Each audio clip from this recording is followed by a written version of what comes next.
सभी का आज के इस सेशन में स्वागत है। महाकारुणिक तथागत बुद्ध, महान धम्मदायाद सम्राट अशोक, विश्वरत्न बोधिसत्व, परम पूज्य डॉक्टर बाबा साहब अम्बेडकर, इनको मैं विनम्र अभिवादन करता हूँ। आज का यह 14वां दिन है। पाली पक्कोत्सव यानी पाली पखवाड़ा का ये जो 17 सितंबर से आज तक यह 14वां दिन है और कल 1 अक्टूबर को यह पक्कोत्सव समापन होने जा रहा है। तो इस 14वीं कड़ी में आज सबका मैं डॉक्टर कीर्तिराज लोनारे स्वागत करता हूँ। भदंताचार्य बुद्धदत्त पाली संवर्धन प्रतिष्ठान, पाली प्रचार एवं जनकल्याण समिति बालाघाट की ओर से यह पाली पक्कोत्सव का आयोजन किया है। हर साल की तरह देवमित्त अनागारिक धम्मपाल इनकी जयंती के उपलक्ष्य में यह पक्कोत्सव मनाया जाता है। ये पक्कोत्सव मनाने का या ये ऑनलाइन सेशन रखने का यह उद्देश्य है कि पाली साहित्य, पाली भाषा, पाली व्याकरण और पाली के जो पार्ट्स है वो सभी पार्ट को हम उजागर करें, नए सिरे से हम जनता के सामने लाए और जो विद्वान लोग हैं उनके जो विचार है अनेक विषयों के माध्यम से, अनेक सब्जेक्ट के माध्यम से उनके विचार हम सभी के सामने लाए। इस उद्देश्य से हम भिन्न भिन्न विषयों पर चर्चा करते हैं, भिन्न भिन्न विषयों पर हम इस पक्कोत्सव के माध्यम से संबोधन करते हैं, प्रबोधन करते हैं। आज के इस विशिष्ट व्याख्यान में आदरणीय डॉक्टर उत्तम सिंह जी यह हमें व्याख्यान दे रहे हैं।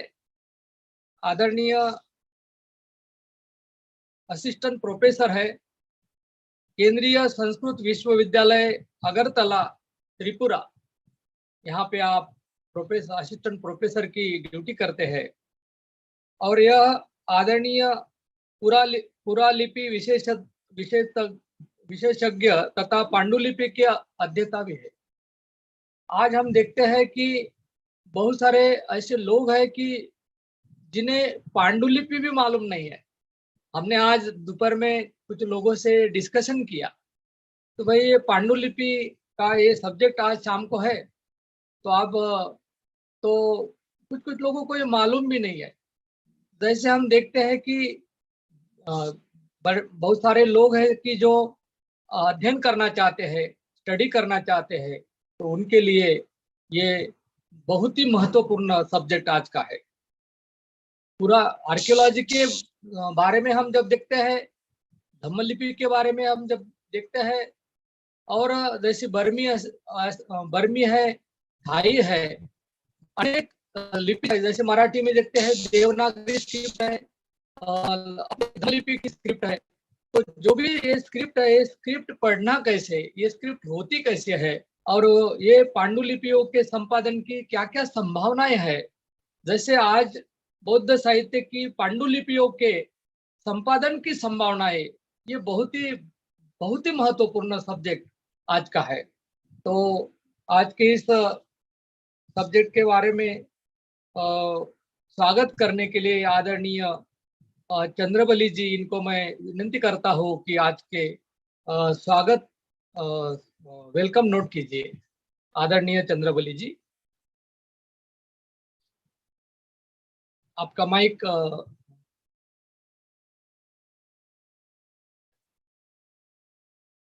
अनम्यूट कीजिए। हाँ, आवाज आ रही है? Welcome sir, welcome. Thanks sir, thanks sir. नमो तस् भगवतो अरहतो सम्मा सम्बुद्धस्स। नमो तस् भगवतो अरहतो सम्मा सम्बुद्धस्स। नमो तस् भगवतो अरहतो सम्मा सम्बुद्धस्स। बुद्धं नमामि, धम्मं नमामि, संघं नमामि।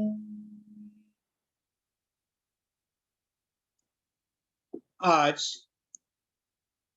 देवमित अनागारिक धम्मपाल जी की जयंती के संबंध में पाली पक्षोत्सव का 14वां दिन है और शायद ये व्याख्यानमाला का अंतिम दिन भी हो सकता है।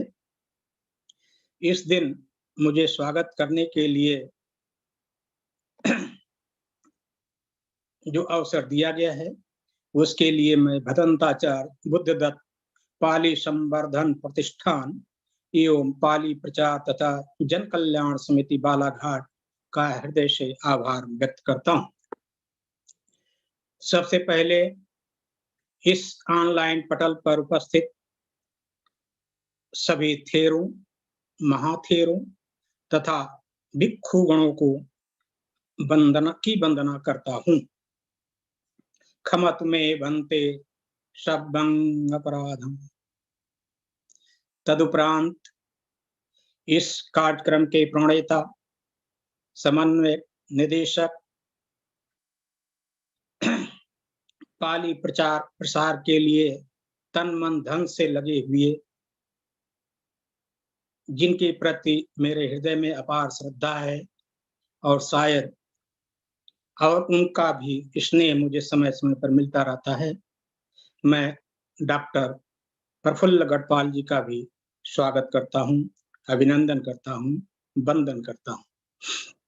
तदुपरांत आज के कार्यक्रम के समन्वयक भगवान बुद्ध व उनके सद्धम्म में अपार श्रद्धा रखने वाले, सद्धम्म के प्रचार प्रसार में निरंतर रत रहने वाले, अपने क्षेत्र महाराष्ट्र में पाली व मराठी आदि भाषाओं के माध्यम से जन जन को शिक्षित एवं शिक्षित करने वाले परम आदरणीय डॉक्टर कीर्तिराज लोनारे जी का भी मैं स्वागत करता हूं।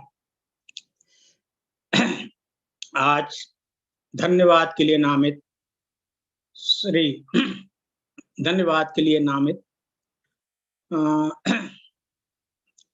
पाली भाषा एवं बौद्ध दर्शन के ज्ञाता, पाली भाषा बौद्ध दर्शन की प्रचार प्रसार के लिए कार्यरत केंद्रीय संस्कृत विश्वविद्यालय अगरतला परिसर में कार्यरत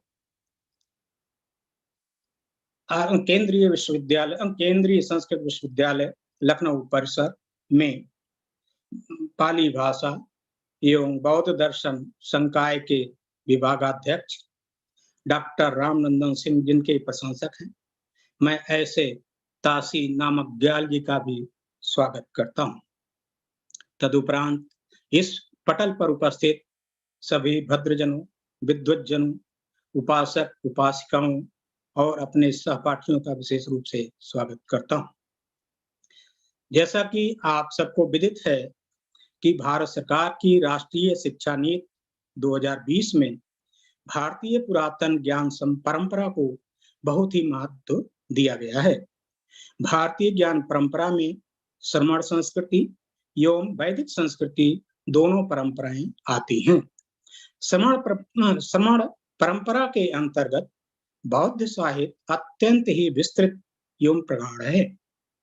इसमें भगवान बुद्ध तथा उनके सद्धम्म से संबंधित विशाल साहित्य उपलब्ध होता है।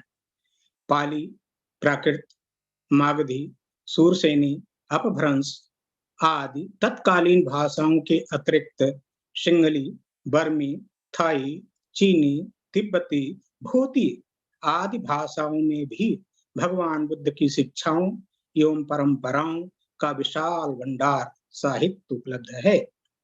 नाथों तथा सिद्धों का अपभ्रंश साहित्य भी इसी परंपरा के अंतर्गत प्राप्त होता है।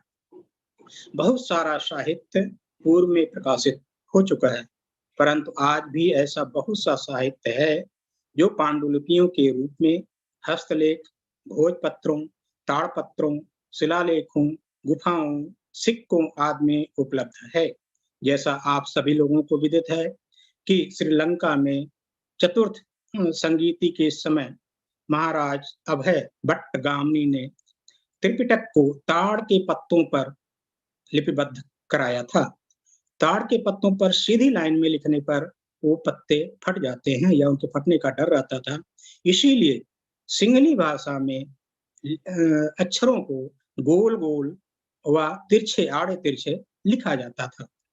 ये सिंहली लिपि की अपनी खुद की विशेषता है। परंतु आज के जो पांडुलिपियां उपलब्ध हैं उनका भी 100% या काफी हद तक अभी तक प्रकाशन व संपादन नहीं हो पाया है। इनके संपादन एवं प्रकाशन से उनमें अवस्थित ज्ञान संपदा को प्रकाश में लाया जा सकता है। इससे ये क्षेत्र और भी विकसित होगा, समृद्ध होगा, इसके विविध आयामों का विस्तार होगा, प्रचार होगा तथा अनुसंधान के क्षेत्र में भी असीमित संभावनाएं और अधिक विकसित हो जाएंगी। पुरालिपियों तथा पांडुलिपियों के संपादन एवं प्रकाशन में उल्लेखनीय कार्य करने वाले अनेक लिपियों के जानकार लिपि शास्त्र के ज्ञाता डॉक्टर उत्तम सिंह, जो केंद्रीय विश्वविद्यालय अगरतला परिसर त्रिपुरा में आचार्य के पद पर तैनात हैं, आज हमारे साथ इस पटल पर उपस्थित हैं। आप पाली भाषा, बौद्ध संस्कृत तथा बौद्ध दर्शन के संवर्धन के लिए लगातार प्रयत्नशील रहते हैं। सर, हम लोग आपका व्याख्यान सुनने के लिए पूर्णतया उत्सुक एवं तत्पर हैं। आपका इस ऑनलाइन पटल पर स्वागत है, अभिनंदन है, वंदन है। और to doctor Kirtiraj Lonare sir. बहुत बहुत धन्यवाद सर। बहुत ही अच्छी तरीके से आपने आभार या अपना स्वागत किया है सभी का। आदरणीय, आज के इस सभी ऑनलाइन प्लेटफॉर्म पे कुछ लोग हमें दिखाई नहीं देते हैं, लेकिन मैं सभी का फिर एक बार स्वागत करता हूँ। और आज का जो सब्जेक्ट है बहुत ही महत्वपूर्ण सब्जेक्ट है, तो कृपया आपके जिन जिन लोगों के मोबाइल ऑन है और ऑडियो ऑन हो जाते हैं तो प्लीज ऑडियो बंद कर दीजिएगा बाकी लोगों के। और जो चित्र जो है, जैसे अदर पिक्चर दिखाई देता है तो अपना फेस दिखाई दे ऐसा मोबाइल रखिएगा तो बहुत अच्छा होगा। और आदरणीय गौतम जी, राम स्वरूप गौतम जी, इनसे निवेदन है कि आपका माइक बंद कीजिए कृपया। और कमल कुमार जी, कृपया अपना फेस पूरा दिखाइए, बाकी का चित्र न दिखे तो अच्छा है। आपका चित्र दिखता नहीं है तो बहुत अच्छा सहकार्य होगा।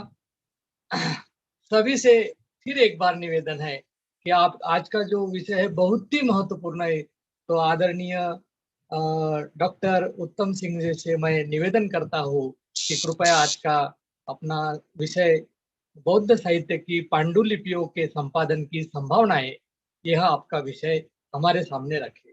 आदरणीय उत्तम सिंह जी नमस्कार, मेरी आवाज आ रही है सर? जी सर, जी सर। विधूत कल्पना जाल गंभीरोदार मूर्तये नमः समंत भद्राय समंत स्फरणत्विषे नमः सवाई सभापतिभ्यश्च।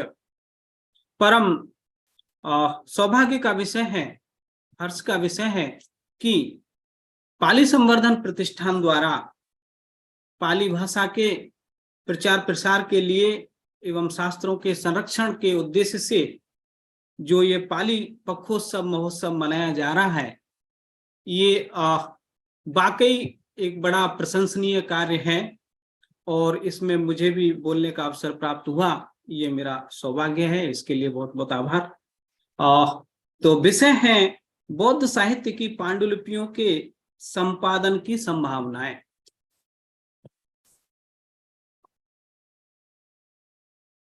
देखिए, बौद्ध साहित्य बड़ा ही समृद्ध साहित्य है।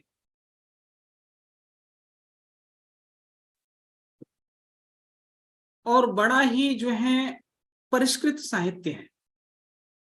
इसके संवर्धन एवं परिष्करण का कारण है कि हमारे जो दार्शनिकों, हमारे आचार्यों का जो पूर्व पक्ष उत्तर पक्ष के रूप में जो शास्त्रार्थ होता था, जो डिबेट होती थी, उस डिबेट के कारण, शास्त्रार्थ के कारण ये जो हमारी जो है साहित्य परंपरा जो है बड़ी ही समृद्ध परंपरा हुई है, परिष्कृत हुई है।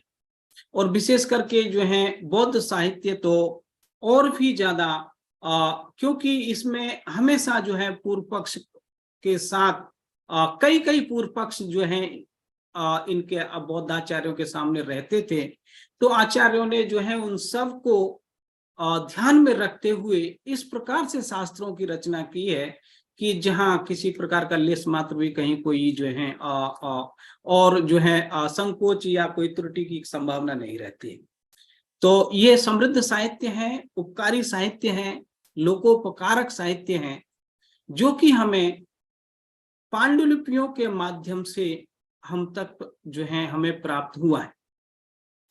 क्योंकि जब भगवान बुद्ध ने उपदेश किए उस समय तो जो है लेखन का परंपरा नहीं थी, मतलब शास्त्र तुरंत लिखे नहीं जाते थे, या भगवान बुद्ध के उपदेशों को तुरंत जो है आनंद ने या उपाली ने या उनके और जो है शिष्यों ने तुरंत लिखा नहीं, और लिखने का कोई आवश्यकता भी नहीं थी। उस समय लोग, व्यक्ति की उम्र कम से कम 100 वर्ष होती थी, या फिर जो है वो जो है स्मरण शक्ति इतनी अच्छी होती थी कि वो जब तक जिएगा तब तक उनको कोई भी शास्त्र को याद कर लिया तो उसको जो है वो, आप रात में भी नींद में जगा कर कहोगे कि आप जो है ये अधम पद सुनाओ तो वो सुना दे। तो लिखने की आवश्यकता नहीं थी। बाद में जब स्मृति का क्षय हुआ, परिस्थितियां बदली, तो फिर हमारे आचार्यों ने कुछ लिपियों का विकास किया और लेखन परंपरा शुरू हुई। तो भगवान बुद्ध के उपदेशों को प्रारंभ में जो है वाचनाओं के माध्यम से, संगीतियों के माध्यम से हस्तांतरित एक पीढ़ी से दूसरी पीढ़ी के लिए किया गया। फिर जाकर के जो है लगभग हमको लेखन के जो कुछ एविडेंस मिलते हैं, यानी कि लिखित जो कुछ मिल रहा है, वो अशोक के काल से हमें मिल रहा है। सम्राट अशोक के समय के अभिलेख, शिलालेख या स्तंभ लेख जो है पूरे भारत में और भारत के बाहर भी, उस समय तो भारत वर्ष जो है एक जम्बू द्वीप कह सकते हैं, बड़ा विस्तार था, और जो है वो सिंध प्रांत भी तक भी जो है अशोक के अभिलेख मिले हैं। और उन अभिलेखों में हमको जो है ब्राह्मी लिपि लिखी हुई मिल रही है, पत्थरों पर टाकी हथौड़ा से। ईसा पूर्व 2nd and 3rd सेंचुरी तक हम जा सकते हैं।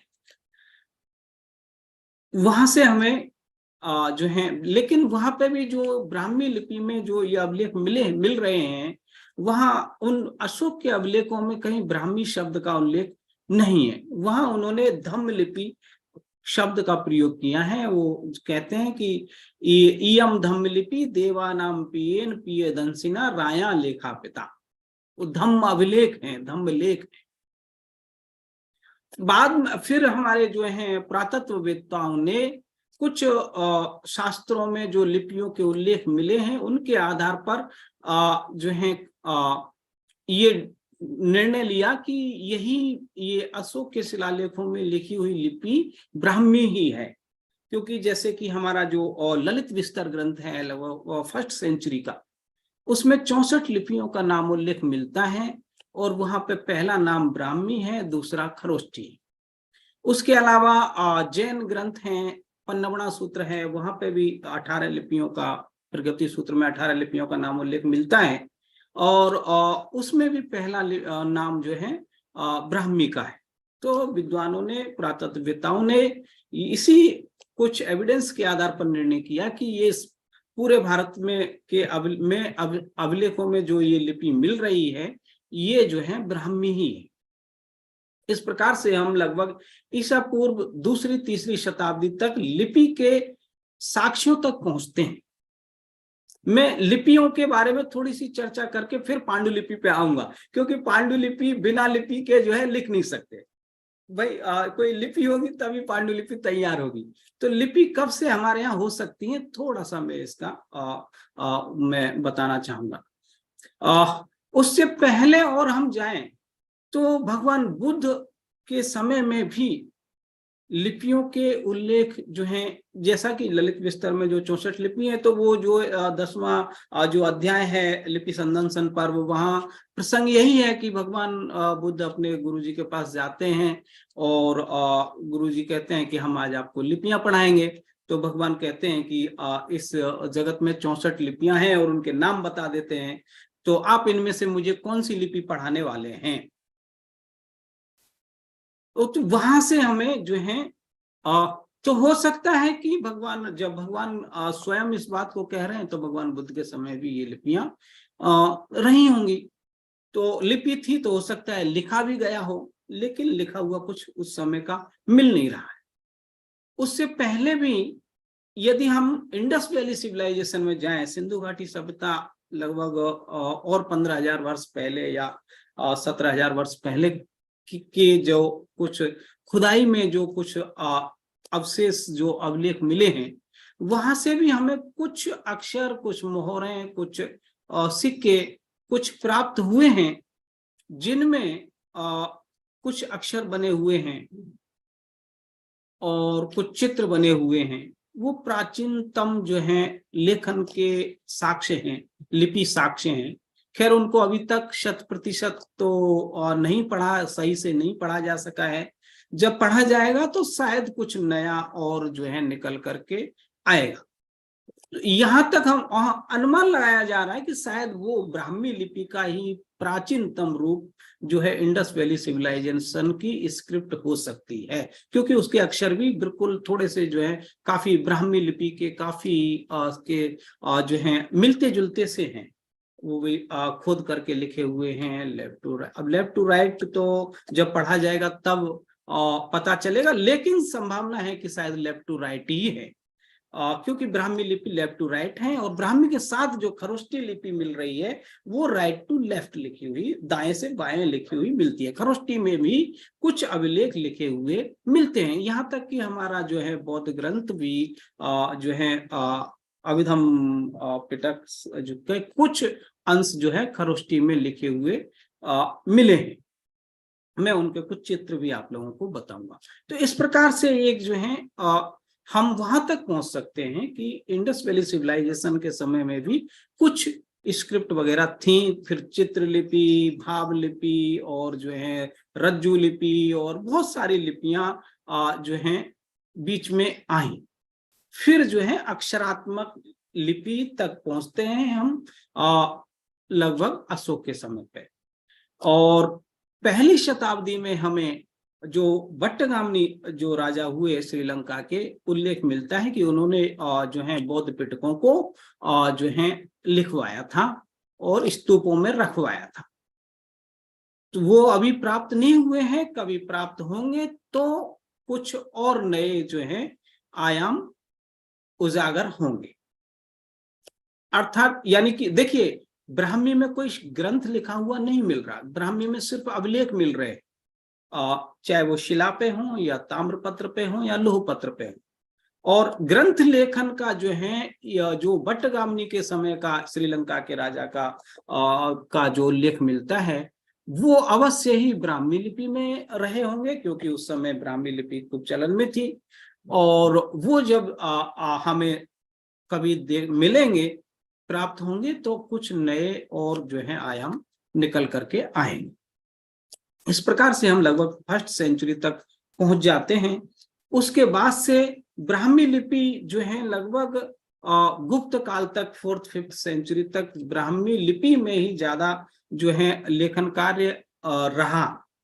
उसके बाद जो है ब्राह्मी उत्तरी दक्षिणी जो है 2 रूपों में थोड़ी जो है बदलती है, यानी कि वो जो है गुप्त काल में ही उसमें कुछ वेरिएशंस आ जाते हैं।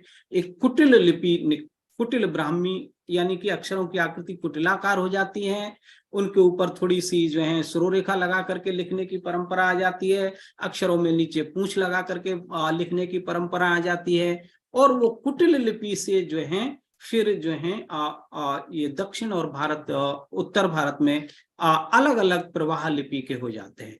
उत्तर भारत में जो है ये सिद्ध मातृका होती है, और जो है शारदा होती है, और जो है शारदा से नागरी आती है, और नागरी से फिर जो है ये बंगाली और जो है मैथिली और फिर गुजराती और कुछ प्रांतीय लिपियां इस प्रकार से निकलती हैं।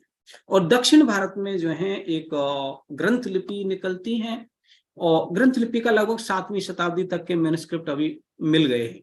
शारदा लिपि के भी 6ठी शताब्दी तक का मैन्युस्क्रिप्ट मिल गए हैं। उशनीश विजय धारणी जो ग्रंथ बुद्धिस्ट ग्रंथ हैं वो जो है शारदा लिपि में लिखा हुआ जो है लगभग 6ठी शताब्दी का जापान के होर्युजी जो एक जो है बौद्ध विहार है वहां होने के संकेत मिले हैं।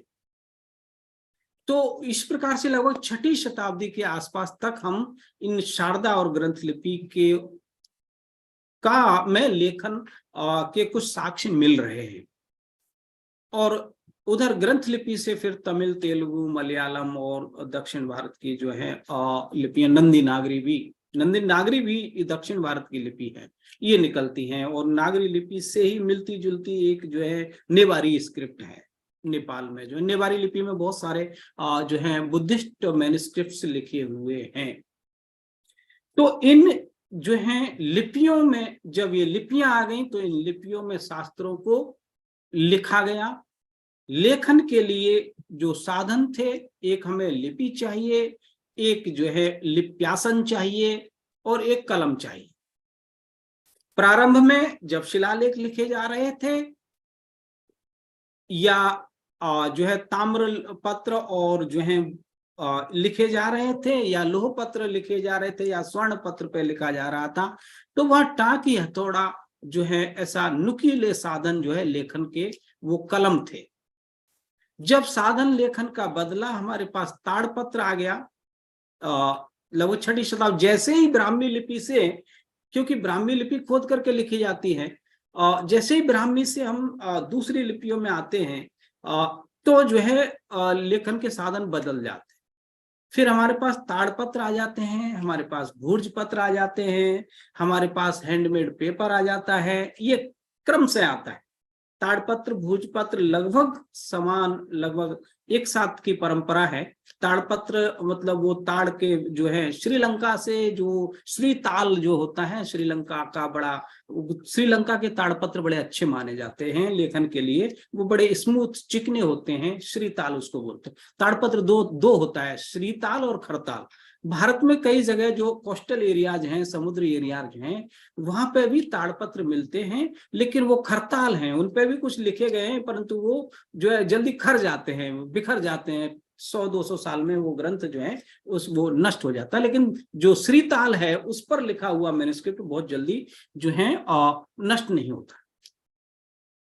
तो और बाकी हमारे दक्षिण भारत में भी श्रीताल जो है मिलता है। इसीलिए दक्षिण भारत के भंडारों में ज्यादातर ताड़पत्रीय पांडुलिपियां मिलती हैं। उत्तर भारत के भंडारों में ज्यादातर जो है हस्त जो पांडुलिपियां कागज, हैंडमेड पेपर की या भूर्ज पत्र पर लिखी हुई पांडुलिपियां मिलती हैं, क्योंकि उत्तर भारत में ताड़पत्र जो है उतनी अच्छी क्वालिटी का नहीं मिलता था। अभी पांडुलिपियां तो एक जगह से दूसरी जगह चलती हैं। कागज की पांडुलिपियां भी आपको दक्षिण भारत के ग्रंथालयों में रखी हुई मिल जाएंगी। उसी प्रकार से ताड़पत्र की पांडुलिपियां भी उत्तर भारत के बहुत सारे भंडारों में बहुत सारी मैन्युस्क्रिप्ट्स मिलेंगी। लेकिन परंपरा जो है वो इस प्रकार थी। दक्षिण भारत में ताड़पत्र लेखन ज्यादा हुआ। अभी भी संख्या की दृष्टि से देखें तो ताड़पत्रीय मैन्युस्क्रिप्ट दक्षिण भारत में ही ज्यादा जो है मिलती। और ताड़पत्रों पर स्टाइलस से खोद करके लिखा जाता है और दोनों तरफ लिखा जाता है। होता बड़ा पतला है परंतु अक्षर दोनों तरफ खोद करके लिख सकते हैं। उसमें इसलिए उसमें ताड़पत्रों में नागरी लिपि की मैन्युस्क्रिप्ट थोड़े कम लिखी हुई मिलती हैं, क्योंकि नागरी लिपि में जो है शिरोरेखा का विधान है और ताड़पत्र के रेसे होते हैं वो सीधे होते हैं, और शिरोरेखा अगर जो है हर अक्षर पर खोद के ऐसे लगाएंगे तो वहीं से अक्षर जो है टूट जाएंगे। इसलिए भी हो सकता है कि वहां ग्रंथ लिपि में ज्यादा जो है ताड़पत्रों पर लिखा गया। तो इस प्रकार से ये जो हमारे जो है कागज, कपड़ा, लकड़ी पर भी और भूर्जपत्र पर शारदा लिपि के मैन्युस्क्रिप्ट लिखे हुए ज्यादा मिलते हैं। लगभग अभी भारत में 1 लाख के करीब भोजपत्र पर लिखी हुई मैन्युस्क्रिप्ट्स जो है शारदा लिपि की हैं। और टोटल अगर देखा जाए तो पूरे अभी लगभग 1 करोड़ के आसपास पांडुलिपियां भारत में सारा ताड़पत्र, कागज या जो है लकड़ी या जो है अगरूपत्र मिला करके 1 करोड़ के आसपास पांडुलिपियां भारत में हैं। ऐसा नेशनल मिशन फॉर मैन्युस्क्रिप्ट के सर्वे द्वारा ये जो है आंकड़ा प्राप्त हुआ है। तो इस प्रकार से अब इनमें बहुत सारे ग्रंथ जो है अभी तक भी अनपब्लिश्ड हैं। तो ये जो है हस्त निर्मित कागज पर लिखने का लगभग 12वीं-13वीं शताब्दी के आसपास ये से मिलता है हमको। कुछ लोग अलबरूनी ने कहा है कि भारत में शायद कागज बनाने की टेक्नोलॉजी चाइना से आई, हो सकता है। लेकिन जब हम ताड़पत्र पर लिखने की टेक्नोलॉजी विकसित कर सकते हैं, ताड़पत्र बना सकते हैं, तो कागज बनाना हमारे लिए कोई बड़ी बात नहीं थी। कागज भी हमारे भारत की ही मतलब भारत ने अपने लिखने के लिए कागज खुद बनाया हो। और जो बुद्धिस्ट मैन्युस्क्रिप्ट्स हैं वो ज्यादातर अगरूपत्र पे लिखी हुई मिलती। अगरूपत्र जो है, अगर का वृक्ष जो होता है उसकी ये जो उसका बीच का जो पेड़ का जो हिस्सा है, तना, उस तने में से पिलाई जैसा निकाला जाता है, वो पिलाई है, पत्ता नहीं, उस पे लिखा जाता है। और बहुत सारे और मैं जहां रह रहा हूं अगरतला, ये अगरतला तो नाम ही जो है इसलिए पड़ा क्योंकि यहाँ अगर के वृक्ष ज्यादा होते थे। त्रिपुरा में अगरू मैन्युस्क्रिप्ट्स बहुत हैं, अगर पत्रों पर जो है लिखे हुए पांडुलिपियां बहुत हैं, क्योंकि यहाँ अगरू वृक्ष बहुत होते थे। और हमारे यहाँ पर जो है चकमा एवं मौग पांडुलिपियों की भी जो है बहुत बहुतायत है। त्रिपुरा के मठों में लोगों के अपने पर्सनल जो है संग्रहालयों में भी बहुत सारे बुद्धिस्ट मैन्युस्क्रिप्ट जो हैं चकमा और मौग लिपियों में जो हैं लिखे हुए हैं, जिसमें आयुर्वेद के भी बहुत सारे ग्रंथ हैं और ज्यादातर अनपब्लिश्ड हैं, क्योंकि यहाँ जो है अभी सही से ठीक से सर्वे भी नहीं हो पाया है और कनेक्टिविटी इतनी अच्छी नहीं थी। अभी धीरे धीरे सब ठीक हो रहा है, तो लोग यहाँ तक जो है वो पांडुलिपियों तक पहुंचे नहीं। इस एरिया में वो काम करने की बहुत सारी गुंजाइश है। तो इस प्रकार से जो है एक यानी कि एक मैं आपको जो है पांडुलिपि और लिपि का थोड़ा सा ये संबंध आप लोगों को के सामने मैंने साझा किया कि किस प्रकार से ये जो है एक दूसरे से कनेक्टेड है। अभी बात आती है कि भाई ये पांडुलिपि जो नामकरण है, पांडुलिपि को हम बहुत सारे नामों से जानते हैं। जैसे कि पांडु और लिपि, इसी का अगर नामकरण देखें इसमें 2 शब्द हैं। पांडु माने पीला और लिपि माने, लिपि का मतलब यहाँ लेखन नहीं है, लिखना नहीं है। लिपि तो अमरकोश में लिपि से लिप लेपने, लिपने के अर्थ में लिप धातु जो है प्रयोग हुआ है। और जो है वहां से लेपन से फिर जो है पीला लिपा हुआ, ऐसा एक पांडुलिपि शब्द का अर्थ, सामान्य अर्थ निकलता है, पीला लिपा हुआ। तो यानी कि लेपन जो है, लेपन से ही लेखन की परंपरा आई। प्रारंभ में जो है वो लिप, घरों को जैसे लिपते थे, माताएं बहनें चौका लगाती थी, वही एक लेपन की परंपरा थी। और उस लेपन से जो है फिर लेखन तक हम लोग गए, और जो है और वो ताड़पत्र भूजपत्र पर लिखते थे, इसलिए वो सूखने के बाद पीला पड़ जाता था, इसलिए पीला कुछ लिपा हुआ पांडुलिपि ऐसा नाम पड़ा। उन पांडुलिपियों को और भी कई नामों से जाना जाता है, जैसे कि हस्तप्रत, प्रति, पोथी, पुस्तक। पोथी शब्द है, कबीर जी ने कहा है, पोथी पढ़ पढ़ जग मुआ। पोथी शब्द पांडुलिपि के लिए ही है। पुस्तक शब्द भी है, वीणा पुस्तक धारिणी, सरस्वती माता जी की वंदना में जो है हम बोलते हैं, वो पुस्तक भी पांडुलिपि है। प्रत है, प्रति है, और मकतूताज भी बोलते हैं उर्दू में इसको, जो है पांडुलिपि के लिए, और मैन्युस्क्रिप्ट अंग्रेजी में कहते हैं। ऐसे बहुत सारे नामों से जाना जाता है।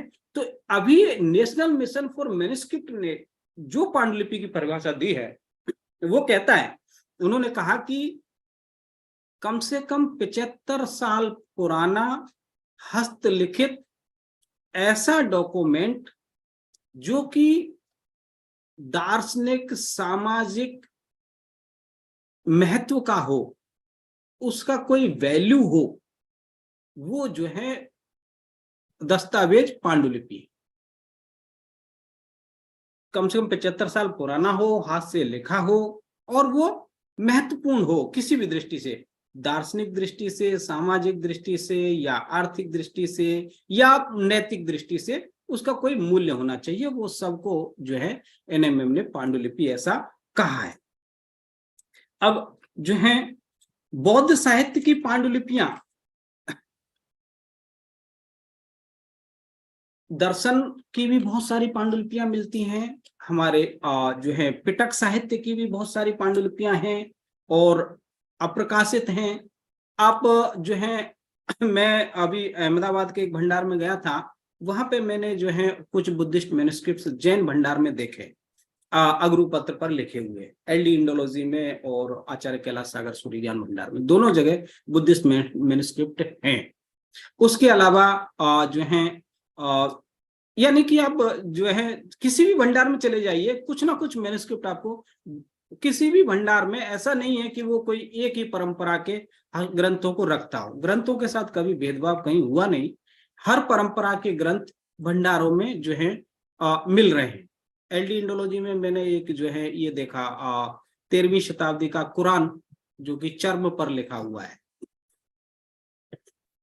तो इस प्रकार से जो है हमारे बुद्धिस्ट मैन्युस्क्रिप्ट्स जो ग्रंथ हैं, उनकी पांडुलिपियां बड़ी ही रेयर मैन्युस्क्रिप्ट्स हमारे भंडारों में जो है विद्यमान हैं, और इनमें से बहुत सारे ग्रंथ अभी तक अनपब्लिश्ड हैं। मैं उनकी एक लिस्ट बनाया हूं, वो भी आप लोगों के साथ शेयर करूंगा। और चकमा मोग मैन्युस्क्रिप्ट्स तो यहाँ हैं ही। हमारे जो है राहुल सांकृत्यायन जी ने भी इस क्षेत्र में बहुत बड़ा काम किया है, कि वो जो है लगभग 10,000 पांडुलिपियां तो तिब्बत से लेकर के आए, और जो है जो कि पटना के जो है अभी संग्रहालय में वहां रखी हुई हैं। उनमें से भी बहुत सारी जो है मैन्युस्क्रिप्ट्स जो हैं अभी तक भी अनपब्लिश्ड हैं। तो मैं कुछ चीजें आपको शेयर करके दिखाता हूं और फिर डिस्कस करेंगे। मुझे स्क्रीन शेयर करने की सर अनुमति दीजिएगा।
मेरा स्क्रीन दिखाई दे रहा है क्या? जी सर, दिखाई दे रहा है। जी जी सर। मैंने कुछ जो है मैन्युस्क्रिप्ट्स कहीं से कुछ मीडिया से और ऐसे कहीं कहीं से फोटो लिए हैं, मैं आप लोगों को दिखाना चाहूंगा। ये एक मैन्युस्क्रिप्ट है, ये जो है प्राचीनतम पांडुलिपि है, बुद्धिस्ट मैन्युस्क्रिप्ट है और भूर्ज पत्र पर लिखी हुई है। धम्मपद की ये मैन्युस्क्रिप्ट है, गांधारी स्क्रिप्ट में है। जो हमारे यहाँ सबसे जो प्राचीन जो पांडुलिपियां जो मानी जा रही हैं, वो जो है एक तो इस यहाँ की पाक ऑक्युपाइड जो क्षेत्र है गिलगिट, गिलगिट की पांडुलिपि और तुर्फान की पांडुलिपि, ये सबसे प्राचीनतम पांडुलिपियां हैं। और ये पांडुलिपियां जो है दोनों ही जगह की पांडुलिपियां बुद्धिस्ट पांडुलिपियां हैं। ये लगभग जो है इसको 1st सेंचुरी तक का भी अनुमान लगाया जा रहा है। और उसी का एक स्वरूप ये है। उसके अलावा कुछ चित्रित पांडुलिपियां हैं। देखिए, पांडुलिपियों में बहुत सारे चित्र बनाने की भी परंपरा बड़ी समृद्ध है। और ये इलिस्ट्रेट जो मैन्युस्क्रिप्ट्स होते हैं, ये इनका आप इतना वैल्यू होता है कि आप आइडिया नहीं लगा सकते। इनके एक एक चित्र की जो उनमें सोने और चांदी के स्याहियों का प्रयोग हुआ है, और वो जो है इतने सामान्य तरीके से वो चित्र बनाए हैं, लेकिन उनकी जो मुख मुद्राएं हैं और उनका जो आकर्षण है वो जो है देखते ही बनता है। इसलिए ये जो जितनी भी चित्रित पांडुलिपियां हैं वो बड़ी ही रेयरेस्ट मैन्युस्क्रिप्ट में गिनी जाती हैं। बोधिसत्ता सत्व जो हैं यहाँ पे बने हुए हैं। ये जो है ये बीच में पांडुलिपि है। ये जहाँ पे चित्र बने हुए हैं, ये हिस्सा जो है पांडुलिपि का वो पुट्ठा है, यानी कि जो ताड़पत्र है, ये देखिए ये ताड़पत्र है, बीच में एक छेद है या 2 छेद हैं, इनमें एक रस्सी पुरोते हैं और फिर दोनों ऊपर नीचे ये 2 पुट्ठे लगाते हैं बांस के या लकड़ी के, उसमें भी छेद होता है, और फिर उसको रस्सी से जो है अच्छे से कस के बांध देते हैं। पहले जो है यही बाइंडिंग का यही सिस्टम था, हमारे ओल्डेस्ट बाइंडिंग सिस्टम यही है। अभी की तरह जो है ये प्रिंटिंग प्रेस या बाइंडिंग सिस्टम अभी के जैसा नहीं था ये। और इसीलिए कहा गया कि तैलाद रच्छेद जलाद रच्छेद रच्छेद शिथिल बंधनात्, इन शास्त्रों को तेल से रक्षा करो, जल से रक्षा करो और शिथिल बंधन से रक्षा करो। कस के बांध करके रखते थे, जिससे कि उसमें किसी प्रकार की नमी या कोई सिल्वर फिश या कोई कीटाणु अंदर घुस ना सके। तो ये हमारा बुद्धिस्ट मैन्युस्क्रिप्ट है। एक ये जो है एक मैन्युस्क्रिप्ट है, बुद्धिस्ट पांडुलिपि है, और जो कि ये जो है ये नेवारी लिपि में लिखी हुई है। ये भी चित्रित पांडुलिपि है, बीच में अच्छा चित्र बना हुआ है और दोनों तरफ पाठ लिखा हुआ है। पाठ को ऐसे पढ़ा जाएगा। अब जब भी आप हम कोई मैन्युस्क्रिप्ट का संपादन कर रहे हों, संपादन करते समय हमें इन चीजों का ध्यान रखना होगा कि उनमें कुछ पांडुलिपियों में जो है अंदर में चित्र होंगे, कुछ चिन्ह होंगे, कुछ जो है नंबर होंगे। तो वो उनका मतलब क्या होता है, उनका प्रयोग क्या होता है, वो जरा हमें ध्यान में रखना होगा। जैसे कि यही ये बीच में जो है, वैसे ये जो बीच का हिस्सा है इसको मध्य फुलिका बोलते हैं। पांडुलिपि के बीच का हिस्सा जो है, बीच में बना हुआ जो है पुष्प जैसा, ये जो मध्य फुलिका की परंपरा है ये ताड़पत्रों से आई है। ताड़पत्रों में उनको सुरक्षित रखने के लिए बीच में छेद करके रस्सी से बांधते थे, लेकिन कागजों में तो जो है छेद कर नहीं सकते, नहीं तो कागज वहीं से फट जाएगा। तो लेकिन ताड़पत्र की परंपरा को संरक्षित रखने के लिए यहाँ पे जो है बीच में छेद ना करके मध्य फुलिका स्थान छोड़ा जाता था, उसमें कुछ चित्र वगैरह बना देते थे। और पाठ अब पढ़ते समय ये पहली लाइन यहां तक पढ़ने के बाद फिर ऐसे पढ़ना है आपको, ऐसा यहां आ गया, और यहां से फिर आपको दूसरी लाइन में जाना है। और ये विसर्ग हैं, और ऊपर का जो ये वो के पीछे आ की मात्रा जैसा ये लग रहा है, ये योजक चिन्ह है। ऐसे बहुत सारे चिन्ह होते हैं। कभी चिन्हों पर चर्चा होगी तो मैं बताऊंगा। विशेष रूप से संपादन में हमें कुछ चीजों को ध्यान में रखना है कि एक तो स्टार्टिंग में देखना है कि कुछ मंगल चिन्ह बना हो, नमः सर्वज्ञाय लिखा हुआ हो सकता है। उसके मंगल चिन्हों के आधार पर भी हमें पता चल जाता है कि पांडुलिपि किस परंपरा की हो सकती है। बुद्धिस्ट परंपरा की होगी, जैन परंपरा की होगी, या वैदिक परंपरा की होगी। गणेशाय नमः लिखा होगा, वैदिक परंपरा की हो सकती है। नमः सर्वज्ञाय लिखा हुआ है, बुद्धिस्ट परंपरा की होगी। और जो है नमः जिनाय नमः ऐसा लिखा होगा तो जैन परंपरा की मैन्युस्क्रिप्ट होगी। यानी कि हम आदि चिन्ह से पहचान सकते हैं, या फिर ग्रंथों में 3 मंगल करने की परंपरा थी, आदि मंगल, मध्य मंगल और अंतिम मंगल। मध्य मंगल में जो है जब ग्रंथ हमारा या तो हर एक चैप्टर जब खत्म हो रहा होता है उसके बाद मध्य मंगल करते हैं। वहां चैप्टर का नाम होगा, राइटर का नाम होगा, और किस समय वगैरह का भी उल्लेख हो सकता है। नहीं तो हर एक चैप्टर के अंत में समय का उल्लेख नहीं होगा, तो ग्रंथ के अंत में समय का उल्लेख होगा। लेकिन कुछ जो है अंतिम मंगल सूचक चिन्ह बना होंगे, और अंत में जो है पुष्पिका वाक्य लिखा होगा। जहां पे हमारा ग्रंथ समाप्त हो रहा होगा वहां पे जो है 2 पुष्पिकाएं होंगी। एक जिसको कि हम कोलोफोन एंड पोस्ट कोलोफोन नाम से जानते हैं। कोलोफोन जो है, जो राइटर है, मूल जो करता है, उसकी पुष्पिका होगी। पोस्ट कोलोफोन जो है, जो लेखक है, उसकी पुष्पिका होगी। तो जो लेखक का मतलब लिपिकार, लेखक का मतलब आज की तरह राइट जो है ऑथर नहीं। जो उस समय जो है पांडुलिपियों में लेखक सब लिखतम अनेन लिखतम, मतलब कि ये टाइपिस्ट है, लिपिकार है। और विरचितम जहां लिखा हो मतलब ये करता है। तो इन चीजों को भी हमें देखना है संपादन करते समय। उस वहां से तो लेखक की जो कर्ता की जो ये प्रशस्ति है, उसमें हमको ग्रंथ का नाम मिल जाएगा, और ग्रंथ किस समय लिखा गया ये मिल जाएगा। उस ग्रंथ का अन्य किसी ग्रंथ के साथ या अन्य किसी और कोई परंपरा के साथ कोई संबंध है तो वो मिल जाएगा।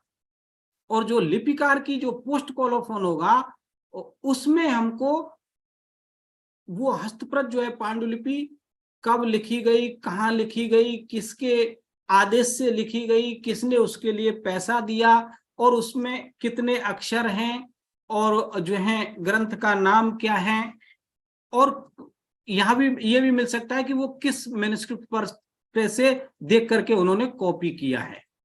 तो इतने सारे हमें उल्लेख जो है पोस्ट कोलोफोन से हमें मिल सकते हैं। एक ये जो है हमारी तिब्बतन स्क्रिप्ट में लिखी हुई पांडुलिपि है। दोनों तरफ जो है चित्र बने हुए हैं, और बीच में जो है ये पाठ लिखा हुआ है। आप अक्षर देख सकते हैं, सब हाथ से लिखा हुआ है, लेकिन अक्षर बड़े सुंदर है।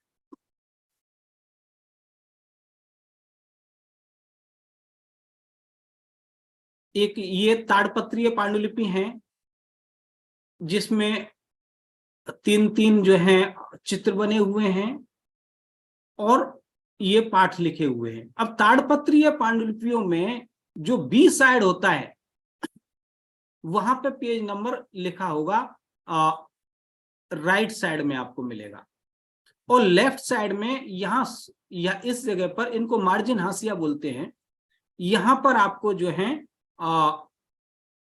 उस ग्रंथ का शॉर्ट में नाम लिखा हुआ मिल सकता है। इस मैन्युस्क्रिप्ट को जो है सिल्वर फिश वगैरह लगने के कारण बहुत सारा जो है इसमें डैमेज हुआ है, और ये जो है ताड़पत्रीय पांडुलिपि एक है।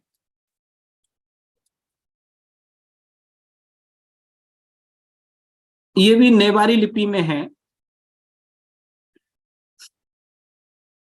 ये कागज की पांडुलिपि है, बीच में एक बड़ा अच्छा जो है सुंदर चित्र बना हुआ है, और जो है इस यहाँ पे भी पाठ आपको ऐसे ही जाए, सीधा चलेगा।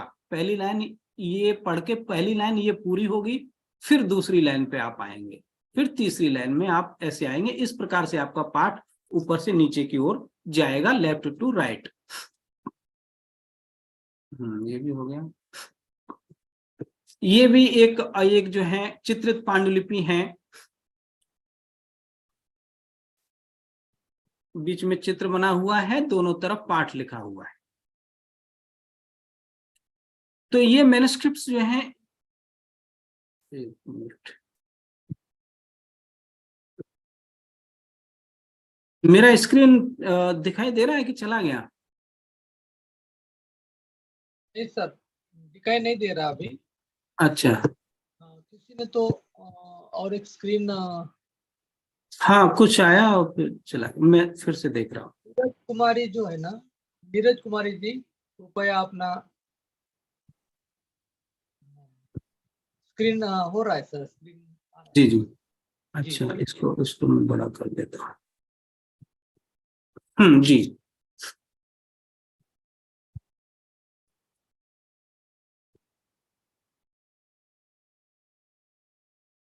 ये भी एक ताड़पत्रीय पांडुलिपि है। इसमें दोनों जो मार्जिन हाशियां हैं, ये कॉर्नर वाले जो मार्जिन हाशिया, देखिए पांडुलिपियों में 4 मार्जिन होते हैं, लेफ्ट मार्जिन, राइट मार्जिन, और अपर मार्जिन, लोअर मार्जिन। इन मार्जिन हाशियाओं में क्या होता है कि पांडुलिपि में लिखते समय यदि कोई अक्षर छूट गया, तो अक्षर छूटने पर तो वो क्या करते हैं कि बीच में, जैसे यहाँ पे कोई अक्षर छूटेगा तो एक तीर जैसा, काकपाद हंसपाद जिसको बोलते हैं, ऐसा यहाँ पे एक चिन्ह बना देंगे और इस लाइन के सामने ही उस अक्षर को लिख देंगे। यदि कोई एक लाइन छूट गई तो उस लाइन को जो है लिखने के लिए क्या करते हैं, जैसे कि इस ऊपर से तीसरी लाइन में कुछ छूट गया, ये तीसरी पंक्ति में एक बड़ा शब्द सेंटेंस लिखना छूट गया, तो वहां पे जो है काकपाद बनाएंगे और ऊपर के मार्जिन हाशिया में उस पाठ को लिखेंगे। अब मैंने ऊपर के मार्जिन हाशिया में लिखेंगे ऐसा इसलिए कहा क्योंकि ऊपर से तीसरी लाइन में पाठ छूटा है, और यदि नीचे से पहली दूसरी तीसरी लाइन में होता या नीचे से दूसरी लाइन में होता तो नीचे के मार्जिन हाशिया में लिखते, अर्थात जो मार्जिन हाशिया उस लाइन के नजदीक होगा, अपर या लोअर, वहां पर वो पाठ लिखा जाएगा और वहां पे उसका उल्लेख भी होता है कि जो है ओली 3 या ऐसा करके वो उसका थोड़ा सा उल्लेख कर देते हैं।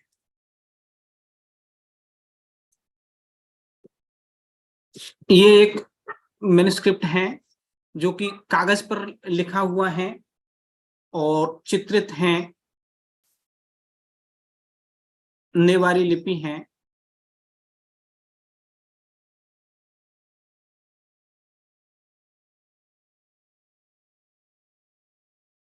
ये एक जो है थोड़ा इसको स्थूलाक्षरी कह सकते हैं, मोटे अक्षरों पर जो है ये मैन्युस्क्रिप्ट लिखा हुआ है, बीच में चित्र है और पाठ सीधा जो है ऐसे जाएगा।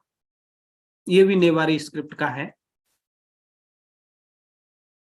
यह फिर एक मैन्युस्क्रिप्ट है, ये हैंडमेड पेपर पे लिखा हुआ है और कुछ पानी वगैरह इस पे गिरा है, इसलिए इतना हिस्सा इसका मार्जिन एरिया जो है ये खराब हो गया है। यहाँ कुछ थोड़ा सा पाठ भी उसका जो है भ्रष्ट हुआ है, कुछ अक्षर यहाँ से जो है कुछ स्याही भी जो है गायब हुई है। हो सकता है कि इसके ऊपर में के जो पेपर हैं ये यानी कि जो पेज हैं आपस में चिपक गए होंगे, पानी पड़ा हुआ है, पानी की वजह से उसको छुड़ाते समय किसी ने थोड़ा प्रेशर लगाया इस पे, इस कारण से वो अक्षर जो है की स्याही उखड़ गई है।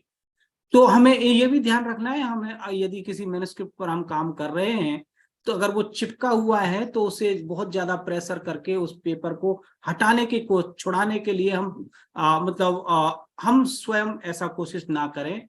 इसके लिए एक्सपर्ट्स की मदद लें और उसके लिए कई सारे टेक्निक हैं, उस टेक्निक से हम उनको जो है मैन्युस्क्रिप्ट्स को के पन्नों को, चिपके हुए पन्नों को छुड़ा सकते हैं बिना उस पांडुलिपि को डैमेज किए हुए। तो संपादन करते समय हमें ये भी ध्यान रखना है।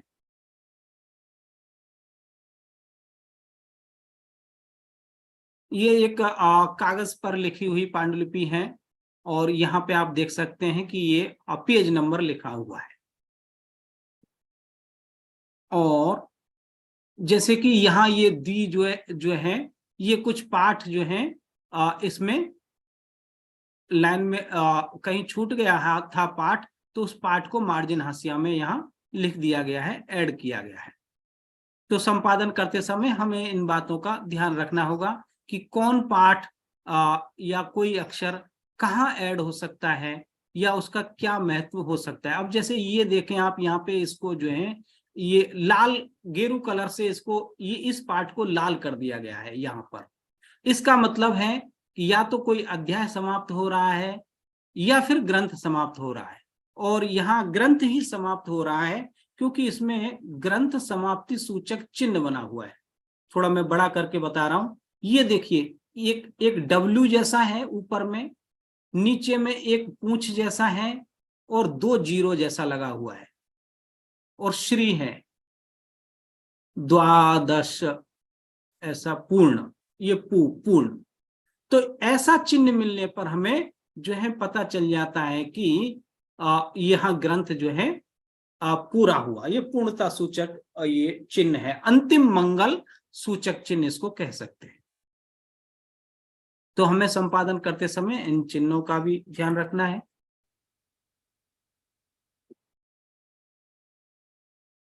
ये एक जो है पांडुलिपि है,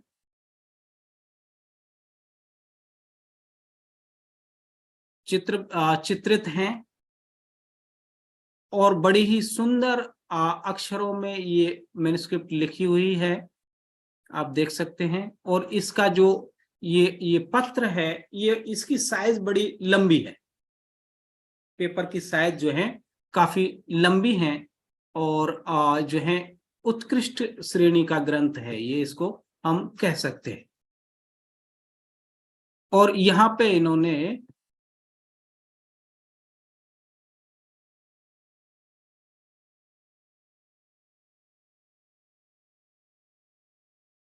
यहाँ ओम लिखा है, ओम ओम नमो भगवत सूर्य, कुछ ऐसा लिखा हुआ है। तो अर्थात यहां से ग्रंथ, ये आदि मंगल है, यहां से ग्रंथ जो है प्रारंभ हो रहा है। तो ये आदि मंगल जो है वो लिपिकार लहिया बनाते थे। आदि मंगल जो है उनका नहीं होता, ये आदि मंगल सूचक चिन्ह जो है लिपिकार का होता है। आदि मंगल में यदि जो ग्रंथ का कर्ता है वो अगर आदि मंगल करेगा तो कोई श्लोक लिखेगा, कोई गाथा लिखेगा।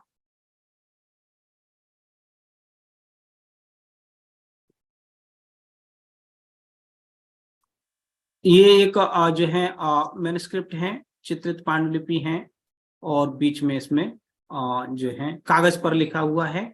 और देखिए ये जो चित्र है ना, ये इस चित्रों की जो स्याही है, ये चाहे या लेखन की स्याही और ये चित्रों के जो कलर, वो सब नेचुरल कलर हैं, इनमें किसी प्रकार का जो है कोई ये केमिकल नहीं है, इसीलिए हजारों वर्ष तक आज भी ये सुरक्षित है। उसके अलावा जो है और भी कुछ मैन्युस्क्रिप्ट्स जो है हमें मिलते हैं। गिलगिट मैन्युस्क्रिप्ट, जैसे ये जो मैं गिलगिट मैन्युस्क्रिप्ट आपको कहा था, जो है ये गिलगिट मैन्युस्क्रिप्ट है जो सबसे प्राचीनतम पांडुलिपि मानी गई है।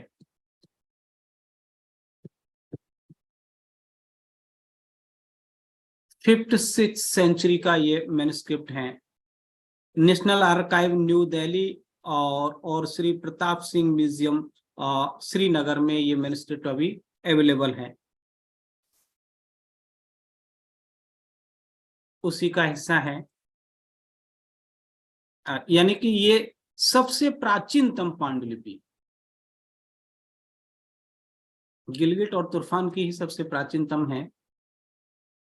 अष्टसहस्रिका प्रज्ञा पारमिता तिब्बतन स्क्रिप्ट में, ये अष्टसहस्रिक का प्रज्ञा पारमिता है और ये जो है हैंडमेड पेपर पर लिखा हुआ है। और इसका जो पेपर है ये राइस से बनाया हुआ है, चावल के उससे लुगदी से बनाया हुआ पेपर है।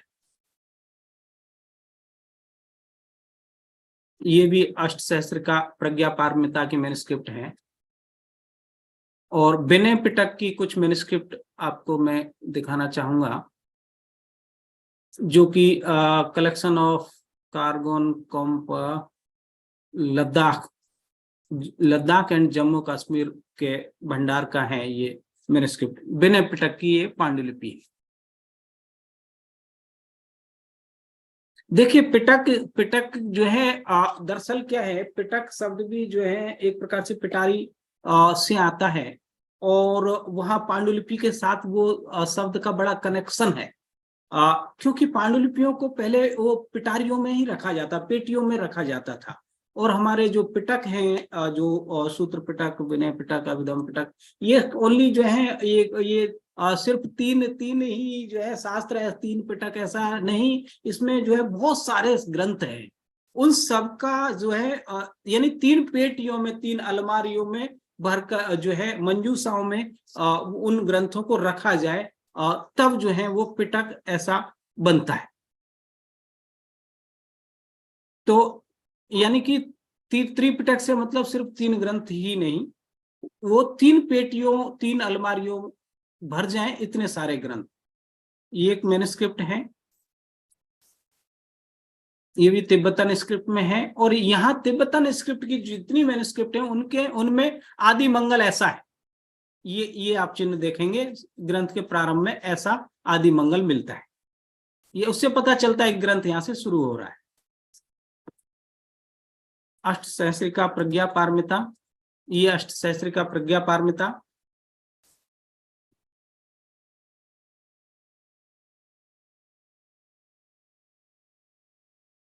चित्रित हैं।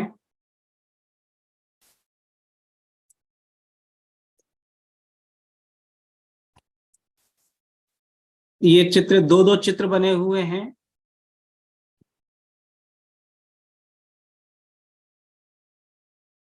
तो ये मैन्युस्क्रिप्ट जो हैं, अब हमारे जो पटना म्यूजियम में राहुल सांकृत्यायन जी ने जो मैन्युस्क्रिप्ट ला करके रखे, उनमें बहुत सारे पांडुलिपियां अप्रकाशित हैं।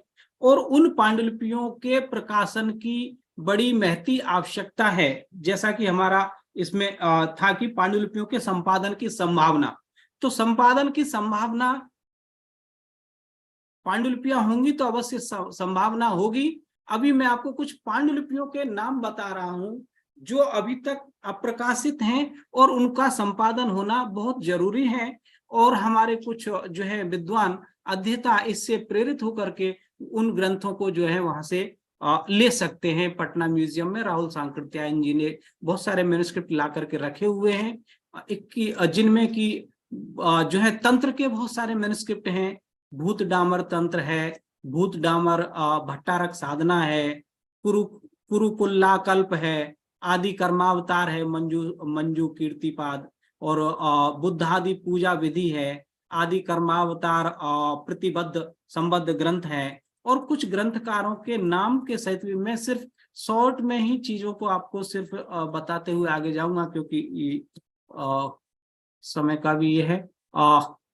कुछ ग्रंथ की सूची है, जैसे पंचक्रम ग्रंथ है नागार्जुन का, वज्र सत्व निष्पादन सूत्र है चंद्र कीर्ति का, अनुत्तर संधि है सर्व शुद्धि विशुद्धि क्रम शाक्य मित्र का, और व्यवस्थोली क्रम है नाग बुद्धि का, गुह्य समाज साधनोपाय का है, और स्वादिष्ठान क्रम आर्यदेव का है, और पिंडी क्रम संग्रह अंगुरी पाद का है, उत्पत्ति क्रम साधनस्य मंत्रोद्धार आचार्य चंद्र कीर्ति का है, उत्पत्ति क्रम समाधि है, वसी तत्वाधिकार है, और चर्या मेलापक प्रदीप है आर्यदेव का, अनुत्तर संधि शाक्य मित्र का है, काल चक्र तंत्र है, साधन निधि निधान पंजिका कम्बल पाद का है। जो है ये इनमें से बहुत सारे ग्रंथ अभी तक अप्रकाशित हैं। तो इन पर जो हमारे विद्वान जो हैं बुद्धिस्ट ग्रंथों पर, पांडुलिपियों पर जो काम करना चाहते हैं, ग्रंथों का संपादन करना चाहते हैं, वो इनको ले सकते हैं। ये मैंने धी पत्रिका से लिया है, आप लोग भी जो है उसमें इस वहां से इसको देख सकते हैं। हे वज्र साधनोपाय का एक ग्रंथ है। इस प्रकार से ये जो है लगभग 50-60 ग्रंथों की जो है निरात्म्य साधन है, निरात्म्य स्तुति है, और ऐसे बहुत सारे ग्रंथ हैं। मैं सबका यहाँ नाम पढ़ना थोड़ा मुश्किल होगा क्योंकि समय का ये है, मैं आप लोगों को इसको शेयर कर दूंगा। बलि चक्र विधि है, निरात्म्य साधन है रत्नाकर शांति का, निरात्म्य साधन सहज विलास का है, और तत्वालोका विधान क्रम नैरात्म्य साधन दिवाकर चंद्र जी का। तो इस प्रकार से बहुत सारे जो है मैन्युस्क्रिप्ट्स हैं। नवश्लोकी है, नवश्लोक प्रज्ञा पारमिता, अष्ट सहस्र का पिंडार्थ, कम्बलपाद, अष्ट शमशान, ऐसे ये जो हैं, यानी कि उसमें राहुल सांकृत्यायन जी के जो ग्रंथ लाए थे उनमें ज्यादातर जो है तंत्र के बहुत सारे मैन्युस्क्रिप्ट अभी तक अनपब्लिश्ड हैं। तो इनको जो है हमारे विद्वान जो काम करना चाहें वो इन शास्त्रों पर काम कर सकते हैं, इनका संपादन कर सकते हैं। संपादन के कुछ साधारण सामान्य से विधाओं को मैंने आप लोगों को के सामने जो है रखा है। अभी कुछ समय है सर, या कुछ क्वेश्चन आंसर? अभी कुछ बताना चाह रहे, कोई अभी विशेष मैं विषय?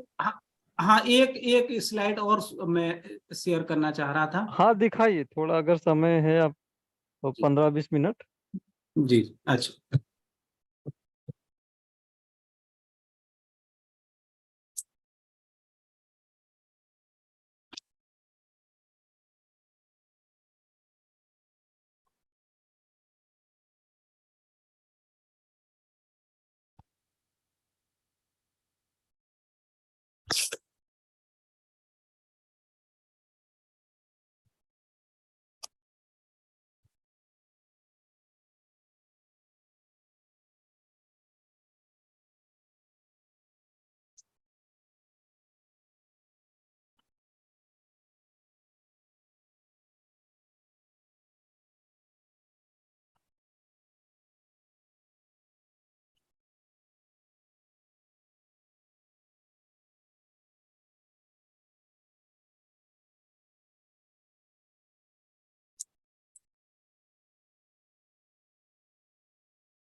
देखिए, इंडस वैली सिविलाइजेशन की मैं जो चर्चा कर रहा था उसमें इस तरह के हमें जो है कुछ अभिलेख, कुछ चित्र वगैरह मिलते हैं, और जो ये प्राचीन लिपि के जो है कुछ अक्षर हमें मिलते हैं, और जो है इस प्रकार का ये पिलर जो है ब्राह्मी लिपि लिखा हुआ ऐसा अभिलेख मिलता है।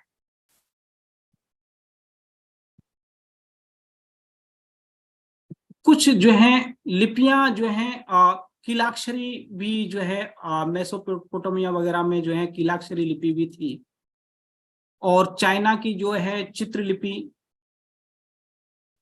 और पेरू की से प्राप्त जो है ये रज्जु लिपि है, पेरू से मिली है।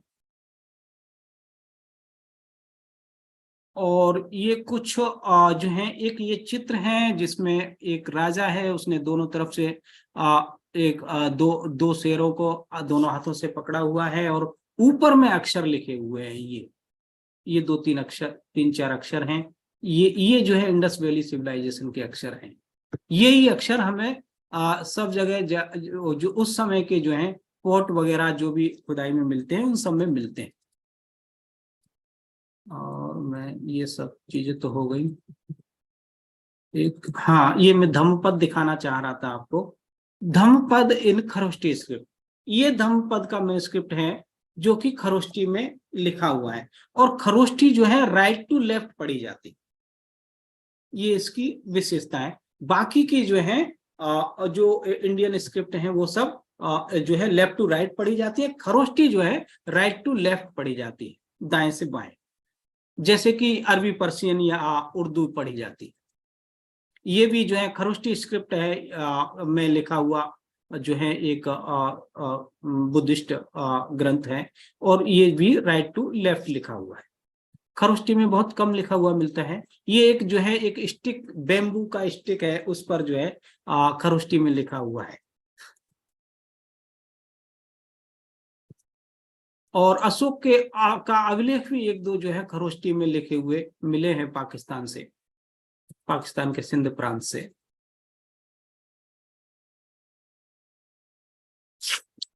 तो ये खरोष्टी ब्राह्मी लिपियां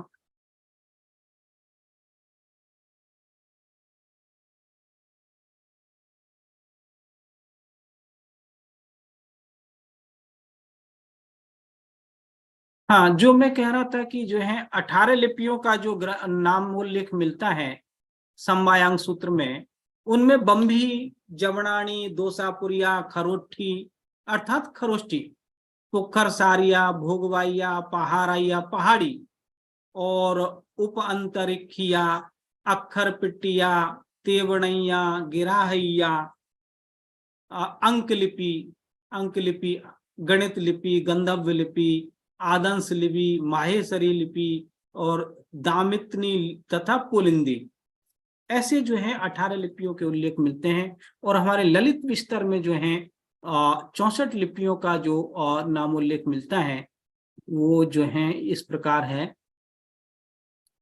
ये 64 लिपियां हैं, जिसमें ब्राह्मी पहले नाम पे है, दूसरी खरोष्टी है, फिर पुष्कर सारी, अंग लिपि, बंग लिपि, मगध लिपि। प्रांतों के आधार पर जो है कुछ नाम है। और जो है मांगल्य लिपि, मनुष्य लिपि, अंगुली लिपि, शकरी लिपि, ब्रह्मवल्ली लिपि, द्राविड़ी लिपि, कनारी लिपि, दक्षिणी लिपि, उग्र लिपि। कनारी मतलब ये किन्नौर साइड की लिपि होगी। संख्या लिपि, अनुलोम लिपि, अनुलोम और जो है लिपि, जो प्रतिलोम लिखने की भी परंपरा थी।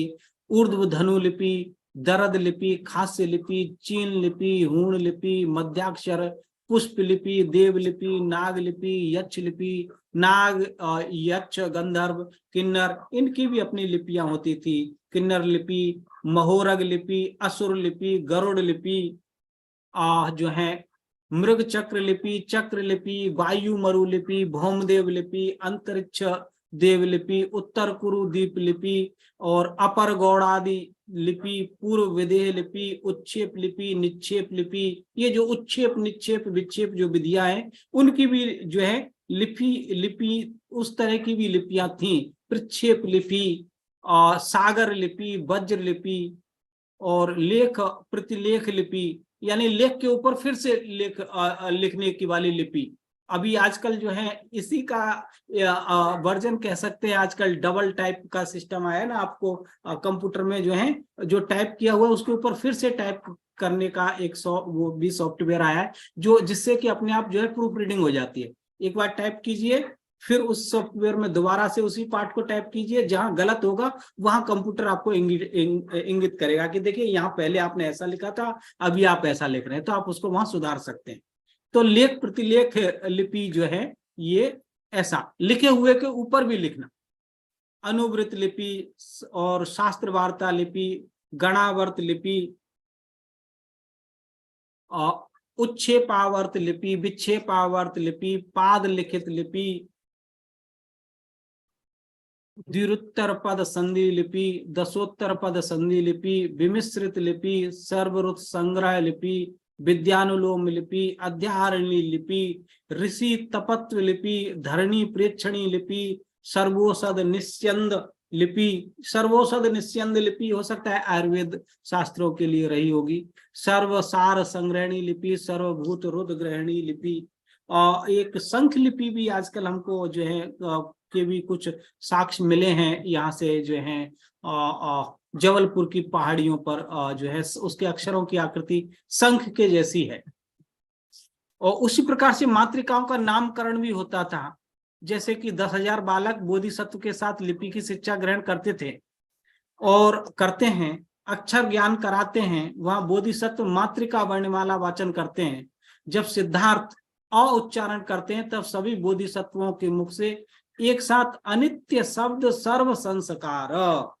तो इससे क्या है, वो जो लिपिशालाओं में जो है अक्षर ज्ञान कराया जाता था, तो उसके साथ जो है आजकल अ से आम या अ से अनार जो पढ़ाया जाता है, उस समय जो है हमारे शब्दकोश को जो है के भंडार को बढ़ाने के लिए जो है हमें हमारे शास्त्रों की, हमारे आचार्यों की जो है परंपराएं थी, जो हमारे वचन थे, उनका हमें बोध कराया जाता था। जैसे अ कहा तो अ उच्चारण करते सभी बोधिसत्वों के मुख से एक साथ निकलेगा कि अनित्य शब्द सर्व संस्कार,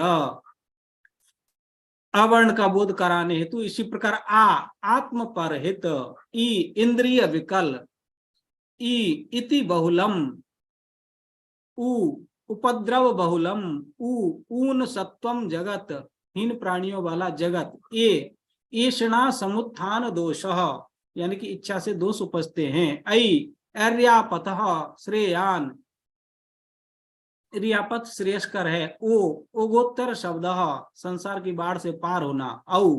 औपपादुक शब्द, दिव्य जन्म वाले प्राणी। अंग अमोघोत्पत्ति शब्द, साफल्य जन्म। अस्तंगमन शब्द, पापों के अस्त हो जाने का जो है। इस प्रकार से यानी कि अक्षरों का जो है वर्णों का को रटाते समय ही हमारा जो है शब्द भंडार भी जो है मजबूत हो जाता था।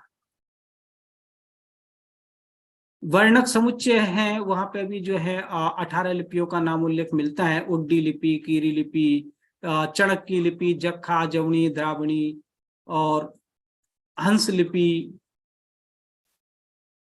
जवनानी मतलब यवनों की लिपि होगी।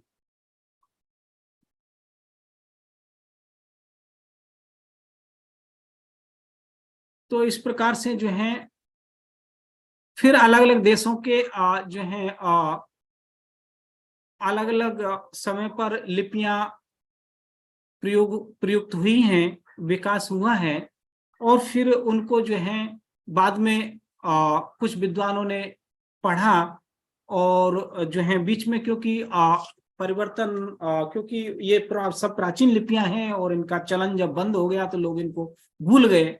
जैसे कि ब्राह्मी को ही इतना चलन था तो भी जो है लगभग 6ठी शताब्दी के बाद ब्राह्मी का उपयोग बंद हो गया, अन्य लिपियां आ गई। तो उसके बाद 1837 में जो है ब्राह्मी को सर जॉन प्रिंसेप फिर से पढ़ते हैं, और 14वीं शताब्दी में लगभग ब्राह्मी को जानने वाला भारत में कोई नहीं था। जैसा कि वो जो है दिल्ली टोपरा के अभिलेख को पढ़ने के लिए फिरोज शाह तुगलक ने 1435 के आसपास बहुत इच्छा रखी थी कि इसे कोई पढ़े, लेकिन कोई उनको जो है पढ़ करके नहीं बता पाया था। तो 14वीं 15वीं शताब्दी में ब्राह्मी जानने वाले लोग नहीं थे, नहीं रहे थे। बाद में सर जॉन प्रिंसेप ने लगभग 10-15 साल के कठिन परिश्रम के बाद इस लिपि को फिर से पढ़ा। ये सर जॉन प्रिंसेप हैं।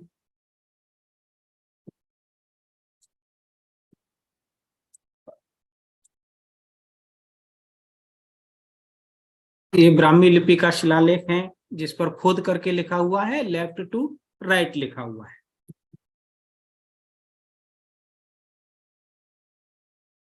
एक जो है कुषाण ब्राह्मी, कुषाण काल में भी जो है ब्राह्मी का स्वरूप थोड़ा इस प्रकार का होता है, और यहीं से जो है अक्षरों की जो है में शुरू रेखा लगना शुरू होता है और आकृति जो है दूसरी लिपियां विकसित होने लग जाती है।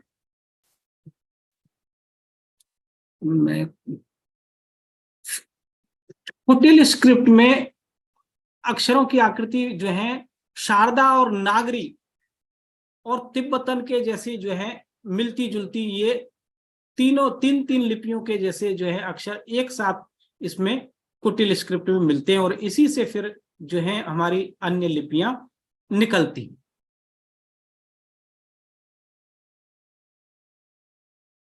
सिद्धम स्क्रिप्ट आती है। ये सिद्धम स्क्रिप्ट जो है बिल्कुल कुटिल लिपि से ही निकली है, सिद्ध मातृका जिसको बोलते हैं।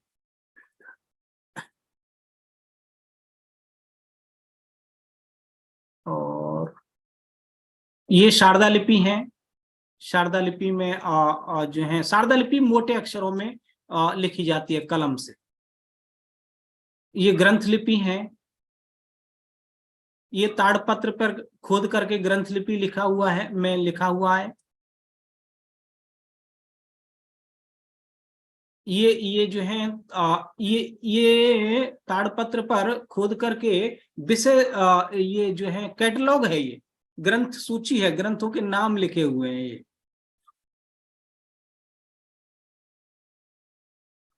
देवनागरी में आपको रंजना लिपि दिखाना चाहता हूं। ये नागरी लिपि है।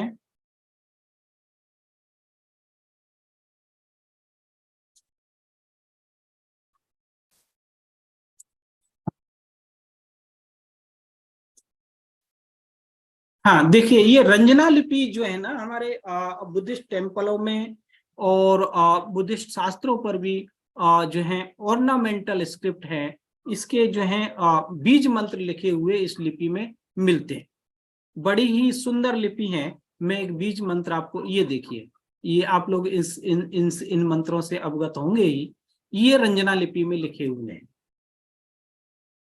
और रंजना लिपि में, ये कूट लिपि इसको बोल सकते हैं। आप देखेंगे एक ही अक्षर में जो है बहुत सारे मंत्र जो है इसमें समावेश कर दिया गया है। ये रंजना लिपि का वैशिष्ट्य। और ये जो है बुद्धिस्ट परंपरा की स्क्रिप्ट है। ये देखिए, कूटाक्षर, एक ही अक्षर में ह भी है, छ है, मो है, लो है, वो है, रो है और यम है। ये पूरा मंत्र है। ये तिब्बत स्क्रिप्ट है। और ये आपका सिंगल स्क्रिप्ट, बर्मीज स्क्रिप्ट, क्योंकि हमें बुद्धिस्ट मैन्युस्क्रिप्ट जो है सिंगल लिपियों में भी मिलते हैं। बर्मीज में, थाई में, Khmer script, Sumatra script, Alaska Bali की स्क्रिप्ट। तो इस प्रकार से जो है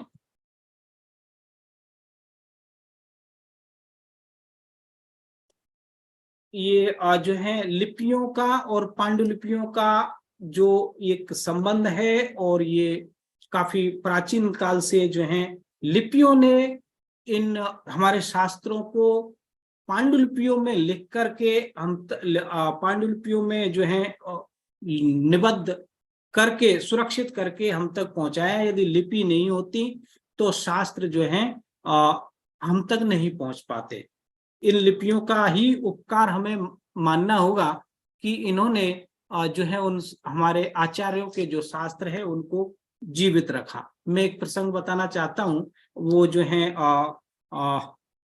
मिलिंद पन्नों में एक प्रसंग आता है कि वो जो है नागसेन जो है, मिलिंद और नागसेन का जब संवाद होता है तो जो है ये वो नागसेन से मिलिंद पूछता है कि किम त्वया भगवा दिट्ठा, क्या आपने भगवान भगवान बुद्ध को देखा है? तो भिक्षु नागसेन कहते हैं कि ना मया ना दिट्ठा, नहीं मैंने नहीं देखा। किम तब गुरु ही दिट्ठा, क्या आपके गुरु जी ने देखा है? नहीं, उन्होंने कहा कि नहीं, मेरे गुरु जी ने भी नहीं देखा। तो क्या आपके गुरु जी ने देखा है? उन्होंने कहा ना, नहीं देखा। तो बोलते क्या इसका, तो जब आपने नहीं देखा, आपके गुरुजी ने नहीं देखा, इसका मतलब भगवान नहीं है? क्योंकि वो नाग से मिलिंद जो है थोड़े इसी प्रकार के प्रश्न करता है। तो नागसेन उसको उसी की भाषा में जवाब देते हैं। वो कहते हैं कि किम त्वया उहा जो है का जो है उहा नदे उद्गम स्थल दिठम, क्या आपने उहा नदी का उद्गम स्थल देखा है जहां से निकलती है? उन्होंने कहा ना दिठम। तो किम तब पितु भी, पूर्वज आपके पिताजी ने या आपके पूर्वजों ने उहा नदी का उद्गम स्थल देखा है? बोले नहीं देखा। तो उन्होंने तब वो कहते हैं कि आप जहाँ बैठे हैं ये किस नदी के किनारे पर बैठे हैं? बोला उहा नदी के किनारे पर बैठा हूँ। उहा नदी के किनारे पे बैठे हैं, आपके पूर्वजों ने देखा नहीं है, इसका मतलब उहा नदी नहीं है। उन्होंने कहा नहीं, नदी तो है, मैं इसके किनारे पर बैठा हूं। तब वो जो है नागसेन उसको समझाते हैं कि भैया इसी प्रकार से भगवान को हमने नहीं देखा, हमारे आचार्यों ने, हमारे गुरु ने नहीं देखा, लेकिन भगवान के जो उपदेश हैं, जो उन शास्त्रों में जो निबद्ध हैं, उन शास्त्रों को हमने पढ़ा है। शास्त्रों में भगवान के जो उपदेश निबद्ध हैं, उन उपदेशों का हम अवगाहन करते हैं, उन उपदेशों से ही हम प्रभु का दर्शन करते हैं। और यही इसी से सिद्ध होता है कि भगवान हुए थे। तब वो समझ जाता है, तब वो उसकी समझ में आता है कि हाँ आप सही हैं। तो हमारे आचार्यों, हमारे जो है की परंपरा, हमारे गणधरों की परंपरा, हमारे भगवान बुद्ध के उपदेशों की जो है, उनकी जो वाणी हम तक जो पहुंचाई है, इन पांडुलिपियों ने, इन लिपियों ने, इन शास्त्रों ने ही पहुंचाई है। अभी बहुत सारे पांडुलिपियां अप्रकाशित हैं और उन पे काम करने जैसा है। आयुर्वेद के बहुत सारे मैन्युस्क्रिप्ट हैं, बुद्धिस्ट आयुर्वेद के भी बहुत सारे मैन्युस्क्रिप्ट त्रिपुरा में हैं।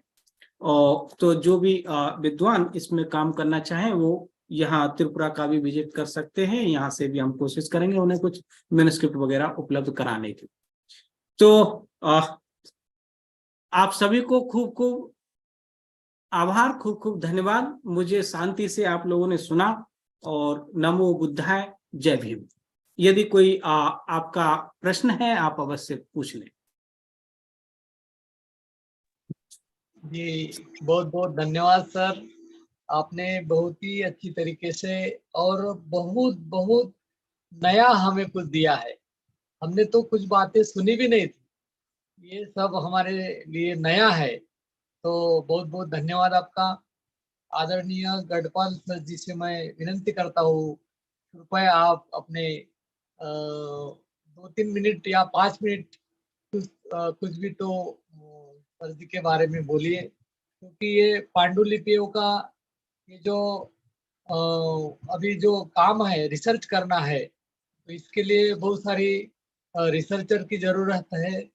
और भारत से नहीं तो बहुत सारे देशों से, जैसे श्रीलंका है, जैसे बर्मा है या जापान है, अनेक देशों से लोगों की इच्छा होगी तो अभी इंडिया में आके नए रिसर्च के लिए अभी कुछ कर सकते हैं। तो इसके लिए कृपया आप थोड़े अपने विचार रखें, आदरणीय गढ़पाल सर जी।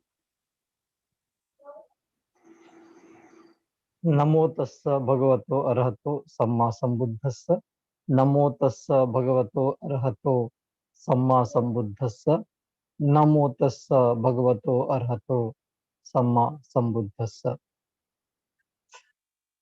ये पूरा व्याख्यान सुनने के पश्चात थोड़ी सी, क्योंकि समय तो ज्यादा हो चुका है, ज्यादा बोलने का अवसर नहीं है, फिर भी कुछ बातें आपके सामने हम रखना चाहेंगे। जैसे कि चंद्रबली जी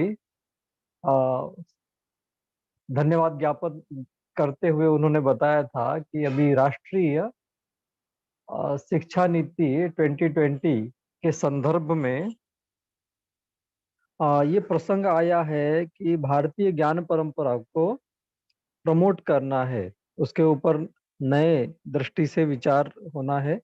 और हमारी ये जो NEP 2020 है, ये मतलब देखा जाए तो ये भारतीय ज्ञान परंपरा को मुख्य रूप से सामने रखकर आगे बढ़ रही है। इसलिए भारतीय जो भाषाएं हैं उनके ऊपर काफी जोर इसमें दिया गया है। और आप सभी जानते हैं कि संस्कृत को इसमें कुछ ज्यादा ही जोर दिया, और इसके अतिरिक्त पाली, प्राकृत और भी जो भारतीय ज्ञान संपदा से संबंधित भाषाएं हैं उनके प्रमोशन के लिए भी काफी इसमें चर्चा है। खैर ये तो एक विषय है। उसके अतिरिक्त मैं आपका फोकस इस बात पे लाना चाहता हूँ कि जैसे कि डॉक्टर उत्तम सिंह ने आज पूरे विस्तार से जानकारी दी और बौद्ध मैन्युस्क्रिप्ट के बारे में उन्होंने चर्चा की, तो उसमें जो श्रावणिक ट्रेडिशन है, श्रवण परंपरा है, वह उसमें भी बौद्ध साहित्य विशेष महत्व रखता है। और ये बौद्ध साहित्य भी एक तरह का नहीं है, इसमें अगर मुख्य रूप से देखें तो पाली की परंपरा है और उसके बाद बुद्धिस्ट संस्कृत की परंपरा इसमें आती है। और इन दोनों परंपराओं में बहुत बड़ी संख्या में साहित्य रचना हो गई है। पाली में भी जो त्रिपिटक है या अनुपिटक है, अट्टकथाएं है, टीकाएं है और कुछ ग्रंथों का प्रकाशन हो चुका है। इसी तरह से बुद्धि संस्कृत में भी देखें तो वैपुल्य सूत्र है, वो पब्लिश है। और ऐसा बहुत सारा साहित्य है, उसको द्वादशांग साहित्य कहा जाता है, यानी 12 अंगों में मिलता है। और जो पाली साहित्य है वो नवांग साहित्य होता है, 9 अंगों में प्राप्त होता है। तो ये दोनों प्रकार का साहित्य बड़ी मात्रा में तो पब्लिश हुआ है। लेकिन आपको एक बात और मैं कहना चाहता हूँ कि आज हमारे ऊपर एक बड़ी जिम्मेदारी है कि बहुत सारा साहित्य अभी भी पब्लिश नहीं हुआ है, अनपब्लिश है। जैसे कि अभी पाली की ही बात करें तो पाली में ही जो मुख्य रूप से हमारे जो समीपवर्ती देश है, श्रीलंका, बर्मा और थाईलैंड, वहां पर पाली की बहुत सारी पांडुलिपियां है। क्योंकि भारत में जो है पाली का ट्रेडिशन समाप्त हो चुका था, लेकिन समीपवर्ती देशों में वह साहित्य रचना चलती रही। और आप भरत सिंह उपाध्याय जी का पाली साहित्य का इतिहास उठाएंगे या महापंडित राहुल सांकृत्यायन जी का पाली साहित्य का इतिहास उठाएंगे तो आपको एक लंबी सूची मिल जाएगी कि जो ग्रंथ अभी हमने सुने भी नहीं है। और आप यदि कच्चायन व्याकरण और उसकी भूमिका को देखेंगे तो जो 3 ट्रेडिशन है व्याकरण के, कच्चायन, मोगलान और सद्द नीति, तो इनके अंतर्गत भी बहुत सारे व्याख्या लिखी गई, टीकाएं लिखी गई। तो लगभग 50 ग्रंथ जो है केवल व्याकरण के हैं। उनमें से अभी 3-4 ग्रंथ ही पब्लिश हो पाए हैं, बाकी अभी अनपब्लिश है। इसलिए मेरा बहुत जोर रहता है कि सिंहल लिपि को, बर्मी लिपि को, थाई लिपि को सीखा जाए। इसी तरह से होट लिपि को, जो कि तिब्बती भाषा की लिपि है, उसको भी सीखना चाहिए। और जैसा कि आप जानते हैं कि आज इंटरनेशनल ट्रांसलेशन डे है, तो अनुवाद की एक बड़ी परंपरा जो है बौद्ध साहित्य की है। और मतलब इस पे काफी जो ट्रांसलेशन स्टडीज के ऊपर भी अभी हमारे देश में अनेक विश्वविद्यालय ऐसे हैं, मुझे लगता है कि लगभग 20-22 विश्वविद्यालय ऐसे हैं जहाँ पर ट्रांसलेशन स्टडीज के ऊपर भी कुछ ना कुछ कोर्सेज चल रहे हैं। तो हमें उस दृष्टि से भी विचार करना चाहिए कि ट्रांसलेशन यानी अनुवाद अनुवाद की परंपरा क्या थी और कैसे हम अनुवाद के ट्रेडिशन को और भी आगे लेकर जा सकते हैं। आने वाला समय तो मशीन ट्रांसलेशन का है, तो इस दिशा में भी काम करने की आवश्यकता है। तो ये ट्रांसलेशन और ट्रांसलिट्रेशन, इसके साथ ट्रांसक्रिप्शन, ये हमारे बौद्ध साहित्य से जुड़े हुए बहुत ही महत्वपूर्ण शब्दावली है। और इनको हमको बिंदु के रूप में रखकर आगे बढ़ने की आवश्यकता है। आज डॉक्टर उत्तम सिंह जी और मैं एक ही विश्वविद्यालय में अध्यापन का कार्य करते हैं। और एक ही हमारा डिपार्टमेंट भी सेम है। मैं लखनऊ में हूँ और वे त्रिपुरा में, अगरतला में पढ़ाते हैं बौद्ध दर्शन एवं पाली विद्या शाखा को में। तो उन्होंने बहुत ही महत्वपूर्ण जानकारियां हम सबके साथ शेयर की है। और आपको ये बात भी मैं बता देना चाहता हूँ कि हमारे विश्वविद्यालय में जो सेकेंड ईयर एमए से आचार्य या एमए सेकेंड ईयर के जो बच्चे होते हैं उनको पांडुलिपि विज्ञान का भी अध्यापन कराया जाता है। मैन्युस्क्रिप्टोलॉजी का एक पूरा पेपर होता है।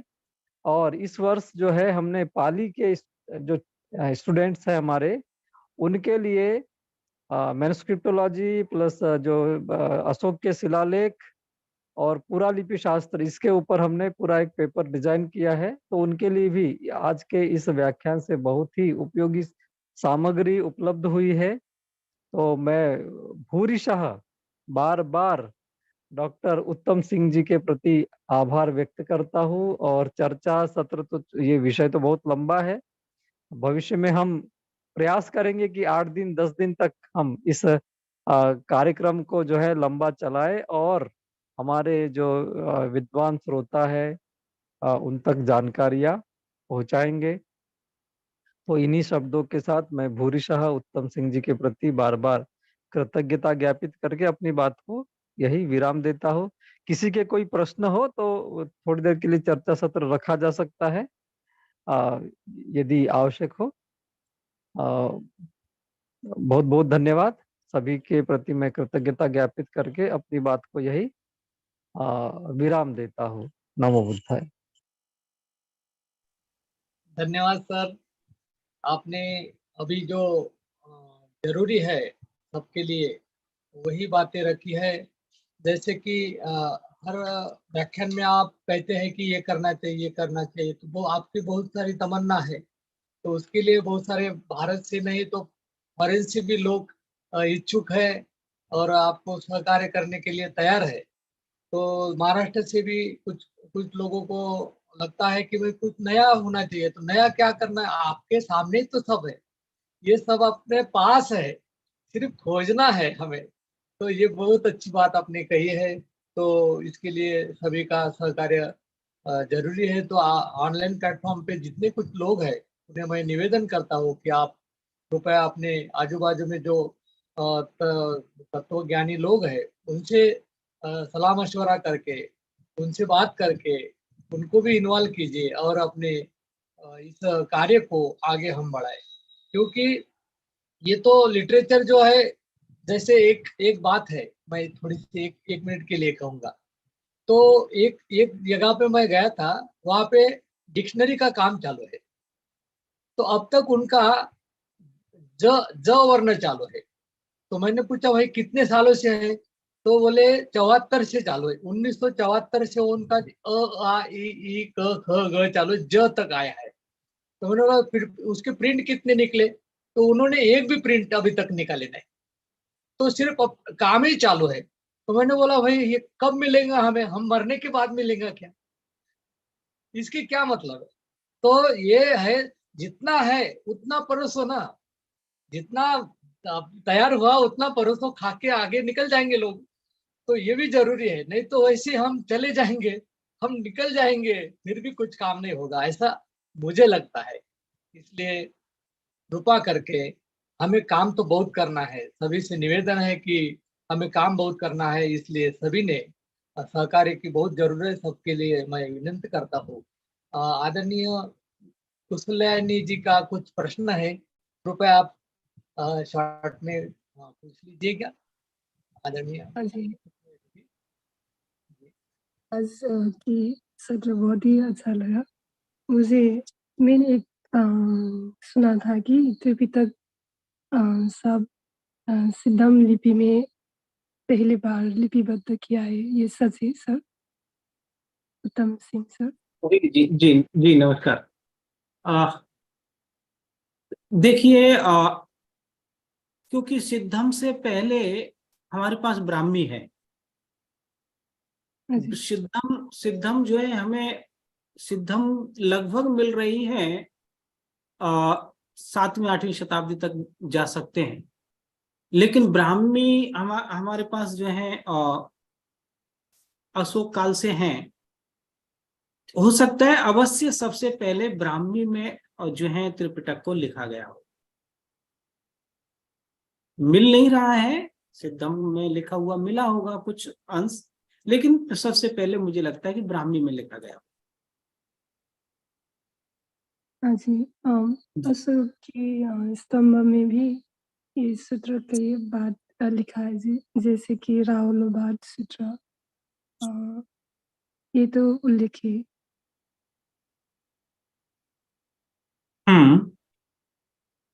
पर पूरी त्रिपिटक अभी तक जो बताया कि जो है बट्टगामनी ने लगभग फर्स्ट सेंचुरी में त्रिपिटकों को लिखवाने का उल्लेख मिलता है। सबसे पहले बट्टगामनी ने, श्रीलंका के जो राजा थे, उन्होंने फर्स्ट सेंचुरी के आसपास जो है पाली त्रिपिटक को लिखवाया।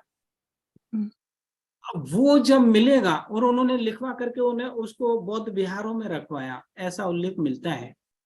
वो मिलने पर हम कोई एक जो है ठोस निर्णय ले पाएंगे या वहां तक पहुंच पाएंगे कि सही में वो उन्होंने किस लिपि में लिखवाया था। संभावना है कि उन्होंने ब्राह्मी में लिखवाया होगा, क्योंकि उस समय ब्राह्मी पूरी तरह से जो है चलन में थी। जी हाँ जी। धन्यवाद सर। जी, धन्यवाद। क्या ये आपका ये पीडीएफ फाइल हमको मिल सकता जी है जी सर जी?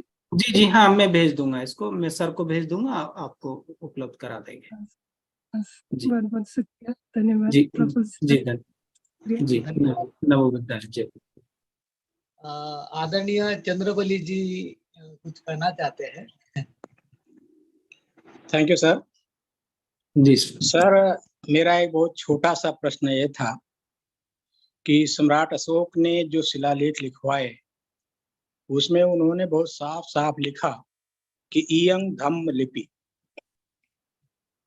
मतलब ये लिखित साक्ष्य है, ये दूसरी तीसरी शताब्दी की पूर्व, ईसा पूर्व की। और ललित विस्तर, जैसा आपने अभी बताया, कि तीसरी शताब्दी या गुप्ता काल की लिखी हुई पुस्तक है। यहाँ पर बिना किसी साक्ष्य के ये लिख दिया गया कि 64 लिपियां जो हैं यहाँ पर हैं, उनका कोई साक्ष्य या स्रोत नहीं दिया गया। तो हम उस पर तो विश्वास कर ले रहे हैं कि बम्बी और खरोष्टी ये सब लिपियां चल रही थी, और हम उसको इम्प्लीमेंट कर देते हैं कि 600 साल पहले भी यही लिपि चल रही थी। तो क्या ये धम्म लिपि और सम्राट अशोक के प्रति अन्याय नहीं है? नहीं, देखिए सर, आप देखिए हमारे जो पुरातत्ववेत्ता हैं उन्होंने जो है उन्होंने अपने एविडेंस के तौर पर यही कहा कि शास्त्रों में इसी लिपि का नाम पहले ब्राह्मी नाम ही पहले नाम पर एक नंबर पे लिखा हुआ मिलता है। इसीलिए इसी आधार पर उन्होंने इसको अशोक की लिपि को जो है ब्राह्मी नाम दे दिया। अशोक ने कहीं ब्राह्मी, उन्होंने तो धम्म लिपि कहा। धम्म लिपि कहाँ है सर? धम्म लिपि कहा। राष्ट्रीय पांडुलिपि मिशन के अभी जो डायरेक्टर हैं डॉक्टर अनिर्बान दास जी, उन्होंने ब्राह्मी लिपि पर एक पुस्तक लिखी है, उसको नाम इयम धम्म लिपि ऐसा नाम दिया है। अंदर में ब्राह्मी लिपि है और जो है धम्म लिपि उसको नाम दिया है। तो सर, ये नहीं हो सकता कि धम्म लिपि को ही बाद में ब्राह्मी लिपि कन्वर्ट कर दिया गया और जिसको मान्यता हम लोगों ने प्रदान कर दी? हाँ, ऐसा हो सकता है। पहले उसका नाम क्योंकि धम्म लिपि। ब्राह्मी लिपि ललित विस्तर के पहले कहीं ये शब्द आता नहीं है। जी जी जी और हम उसको जरूर। जबरदस्ती कहते हैं, हम बार बार उसको कहते हैं कि ब्राह्मी लिपि बहुत पहले से थी, सम्राट अशोक के देखिए, समय से थी। कैसे हाँ, इम्प्लीमेंट पीछे कर रहे हैं? देखिए सर, उसमें भगवान बुद्ध का जो है उसमें प्रसंग जोड़ दिया है कि वो उसको बुद्ध के, भगवान के मुख से वो बात कहलवाई नहीं, है ये तो राइटर ने। गलत भी कहा जा सकता है ना सर, कि भगवान के नाम जी से, जी जैसे भगवान कृष्ण के नाम से कह दिया कि ये शब्द है और उसको मान्यता हाँ, प्राप्त हो जाए। तो तो ये तो सर कोई साक्ष्य है इसलिए नहीं। जी जी जी अवश्य ही वो धम्म लिपि हो सकती है। दरअसल जो है, अब अगर नामकरण पे जाए तो ब्राह्मी के नामकरण की भी बहुत सारी परंपराएं हैं। जैन परंपरा कहती है कि ये जो है भगवान ऋषभ देव ने जब असी मसी कृषि का सिद्धांत दिया तो उन्होंने जो है मसी मतलब स्याही का सिद्धांत दिया, और जनता कैसे, और जिनके हिस्से में स्याही का सिद्धांत आया उन्होंने कहा कि स्याही से कैसे हम जीविकोपार्जन करेंगे। तो उन्होंने फिर जो है उनको अपनी बड़ी बेटी को ये एक लिपि सिखाई और उनकी बड़ी बेटी का नाम ब्राह्मी था, इसलिए इसका नाम ब्राह्मी पड़ गया। ये तो सर जो जैन धर्म, सर जैन जी धर्म 8वीं शताब्दी में लिखे गए हैं।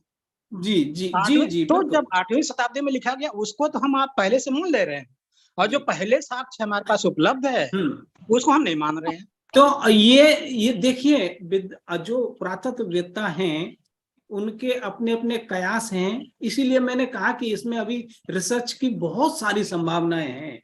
हमारे स्कॉलर रिसर्चर इस चीज को जो है कुछ एविडेंसों के आधार पर इसको वो ब्राह्मी को धम्म लिपि जो है साबित कर सकते हैं।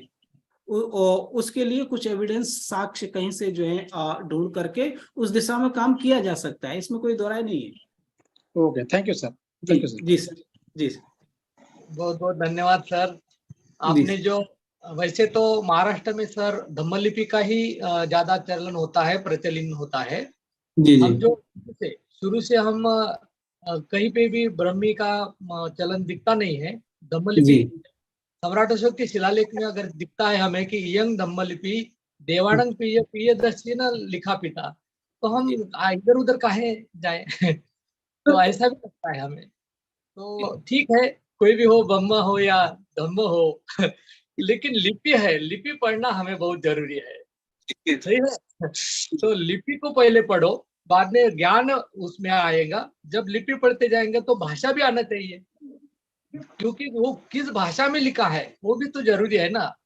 तो लिपि पढ़ेंगे तो भाषा भी समझ में आने आने लगेगी, और भाषा समझ में आएगी तो ज्ञान समझ में आएगा, तत्व ज्ञान समझ में आएगा, फिलोसॉफी समझ में आएगी। ये बहुत बड़ी अच्छी बात है। तो आज और ब्राह्मी लिपि तो जो है पाली के लिए है, इसमें कोई दो राय नहीं है। पाली 100% जो है, पाली भाषा को ब्राह्मी लिपि में 100% लिखा जा सकता है। जी जी, संस्कृत तो को नहीं लिखा। नहीं, हमने जो पढ़ा है सर, तो ब्रह्मी लिपि जो है, स्क्रिप्ट, वो जो पढ़ते हैं तो पाली लैंग्वेज का जो लैंग्वेज तो पाली आती है ना उसमें। बिल्कुल बिल्कुल, ऐसे तो हमने देखा है। जी जी बिल्कुल। जैसे हम ये अपने अजंता या क्या बोलते हैं, अजंता में जब जाते हैं तो देवज में जब जाते हैं तो पाली लैंग्वेज पढ़ते हैं ना। तो आप ब्राह्मी बोलो या धम्मलिपि बोलो, हम तो पाली भाषा पढ़ते हैं उसमें से। बिल्कुल। बहुत बहुत धन्यवाद। आज का ये बहुत अच्छा रहा है सेशन। दुड्डे सर जी ज्वाइन हो गए हैं। नवीन सर जी, मुझे कुछ बातें करनी, आवाज करनी। जी जी, 2 मिनट बिल्कुल जरूर बात कीजिए। 2 मिनट में अपनी बात मैं खत्म कर देना चाहता हूँ। आज का व्याख्यान मेरे लिए बहुत ही बढ़िया रहा। साथ ही साथ मैं गढ़पाल जी से और सर जी से मैं अनुरोध करना चाहूंगा कि आजकल धम्म लिपि इस शब्द को लेकर चर्चा होनी चाहिए, जो आज अभी हो रही थी। मैं आप सभी को अनुरोध करना चाहूंगा कि मैंने धम्म पद को जो है पूरा धम्म लिपि में, देवनागरी से पूरा धम्म लिपि में उसको मैंने ट्रांसलेशन, हस्तलिखित जो अभी परंपरा चल रही है, जो सर बोल रहे थे कि हाँ हस्तलिखित की परंपरा, मैंने 423 गाथाओं को धम्म लिपि में लिप्यांतरित करके अभी वो किताब बाजार में आ चुकी है। अभी उसका प्रकाशन करना बाकी है। तो ये काम जो है हर एक को इस प्रकार से अगर हम करेंगे। और एक बात कि एनईपी में अभी इस वर्ष हमारे ऑटोनोमस कॉलेज में हमने ब्राह्मी लिपि धम्म लिपि के नाम से सिलेबस बनाकर 43 बच्चे को हम अभी धम्म लिपि पढ़ा रहे हैं स्कूल कॉलेज में।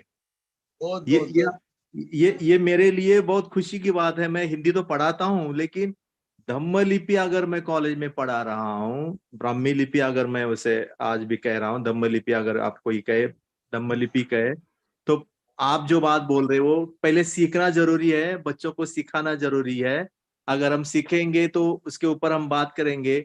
आज ही मैं क्लास में सन्नति का जो सम्राट अशोक का अभिलेख है, मैंने उसे बच्चों को ब्लैक बोर्ड पे पढ़ाया कि सम्राट अशोक ने क्या लिखा है। तो ये एनईपी में ये इस वर्ष बहुत बड़ी उपलब्धि हो गई है हमारे लिए। तो मैं सारे जितने भी सारे पुरातत्व के ऊपर काम करने वाले जितने भी महानुभव है, उनसे अनुरोध करना चाहूंगा कि आपके पास जहां कहीं भी धम्म लिपि या ब्राह्मी लिपि के अभिलेख अगर आपको कहीं मिलते हैं तो हमें भेज दीजिए, उसे हम तुरंत आपको उसका अनुवाद करके आपको भेज देंगे। ये मैं आपको वादा करता हूँ। जी सर, आपके पीरियड भी हम करते हैं सर ऑनलाइन पे। ओके ओके, बहुत बहुत बहुत धन्यवाद धन्यवाद धन्यवाद। तो बहुत अच्छा लगा, बहुत अच्छा लगा। जी सर, जी सर। ओके, आज तो ये सेशन बहुत अच्छा रहा। तो सर हम अंतिम चरण की ओर ले जाए सत्र को। जी हाँ, जी हाँ जी, तो फिर एक बार सभी का मैं आभार व्यक्त करते हुए आज के जो वक्ता थे आदरणीय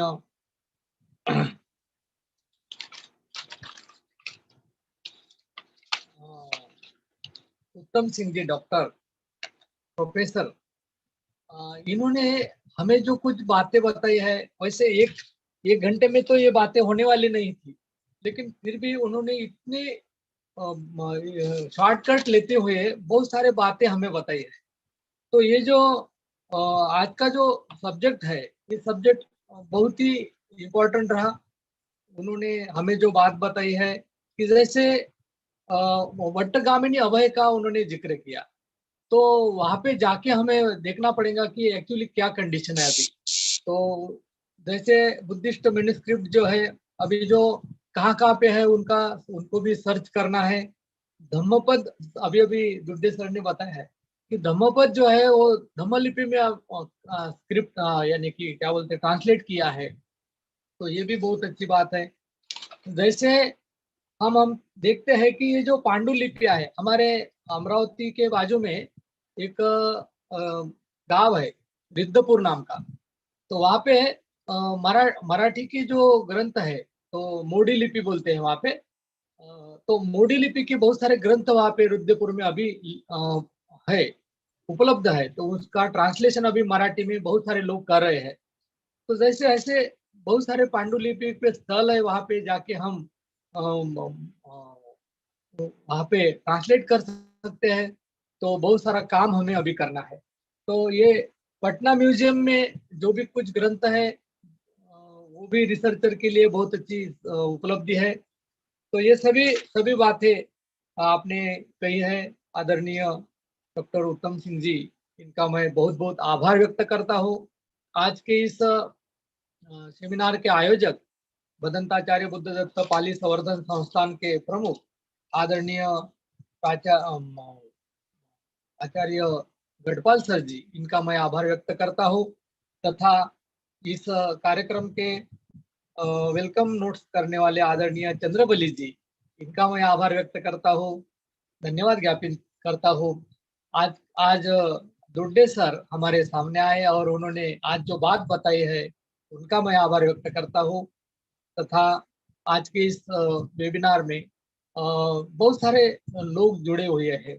जैसे अहिरवार सर है, जैसे हमारे वाणी सिंह जी है, बहुत सारे लोग हैं, अशोक नागरे जी है, जैसे योगिता इंगड़े मैडम है, सुजाता मसूरे मैडम है, प्रवीण जी है, जैसे आशुतोष जी है, ये सभी, doctor B are Ambedkar ji है, मिलिंद वाकड़े जी है, प्रीति वासनिक जी है, नीलम जी है। तो ये सभी का मैं आभार व्यक्त करता हूँ। तथा इस कार्यक्रम का संयोजन करने वाले ऑनलाइन टेक्निकल सपोर्टर अंकित जी, इनका मैं आभार व्यक्त करता हूँ। तथा मेहता जी, निकम जी, प्रवीण जी, पाइके जी, सभी ऑनलाइन के लिए सपोर्ट करने वाले, हर दिन अपने काम में व्यस्त होते हुए भी ऑनलाइन प्लेटफॉर्म को सपोर्ट करने वाले सभी का मैं आभार व्यक्त करता हूँ। आज का ये 14वां दिन था, कल 15वां दिन है और पाली पखवाड़ा का शायद आखिर का दिन हो सकता है। तो कल के लिए आप सभी को मैं निवेदन करता हूँ कि कल भी आप इसी समय 8 बजे ज्वाइन हो जाइए। आदरणीय कुशलयानी जी, इन्होंने भी जो बात कही है उनके लिए उनका भी मैं आभार व्यक्त करता हूँ। ब्रजाचार्य जी, इनका भी मैं आभार व्यक्त करता हूँ। वाणी सिंह जी, इनका भी मैं आभार व्यक्त करता हूँ। और सभी का फिर एक बार आभार व्यक्त करते हुए, धन्यवाद ज्ञापित करते हुए, फिर एक बार डॉक्टर उत्तम सिंह जी का फिर और एक बार आभार व्यक्त करते हुए आज का ये समापन होता है और धम्मपालन गाथा के साथ ये संपन्न होगा। सभी से निवेदन है कि आप धम्मपालन गाथा ग्रहण करें। सब पाप सकरणं कुशल उपसंपदा सचित्त परियोदपनं एतं बुद्धान शासनं धम्मं चरे सुचरितं नतं दुच्चरितं चरे धम्मचारी सुखं सेति अस्मि लोके परं हि च न तावता धम्मधरो यावता बहुभाषति यो च पंपि सुत्वाणं धम्मं कायेन पश्यति सवे धम्मधरो होति यो धम्मं न पमज्जति नत्थि मे शरणं अय्यं बुद्धो मे शरणं वरं एतेन सत्यवज्रेण होतु मे जयमङ्गलम् नत्थि मे शरणं अय्यं धम्मो मे शरणं वरं एतेन सत्यवज्रेण होतु मे जयमङ्गलम् नत्थि मे शरणं अय्यं संघो मे शरणं वरं एतेन सत्यवज्रेण होतु मे जयमङ्गलम् साधु साधु साधु बुद्धं नमामि धम्मं नमामि संघं नमामि अहं वन्दामि सर्वदा। नमो बुद्धाय। सप्रेम जय भीम। धन्यवाद।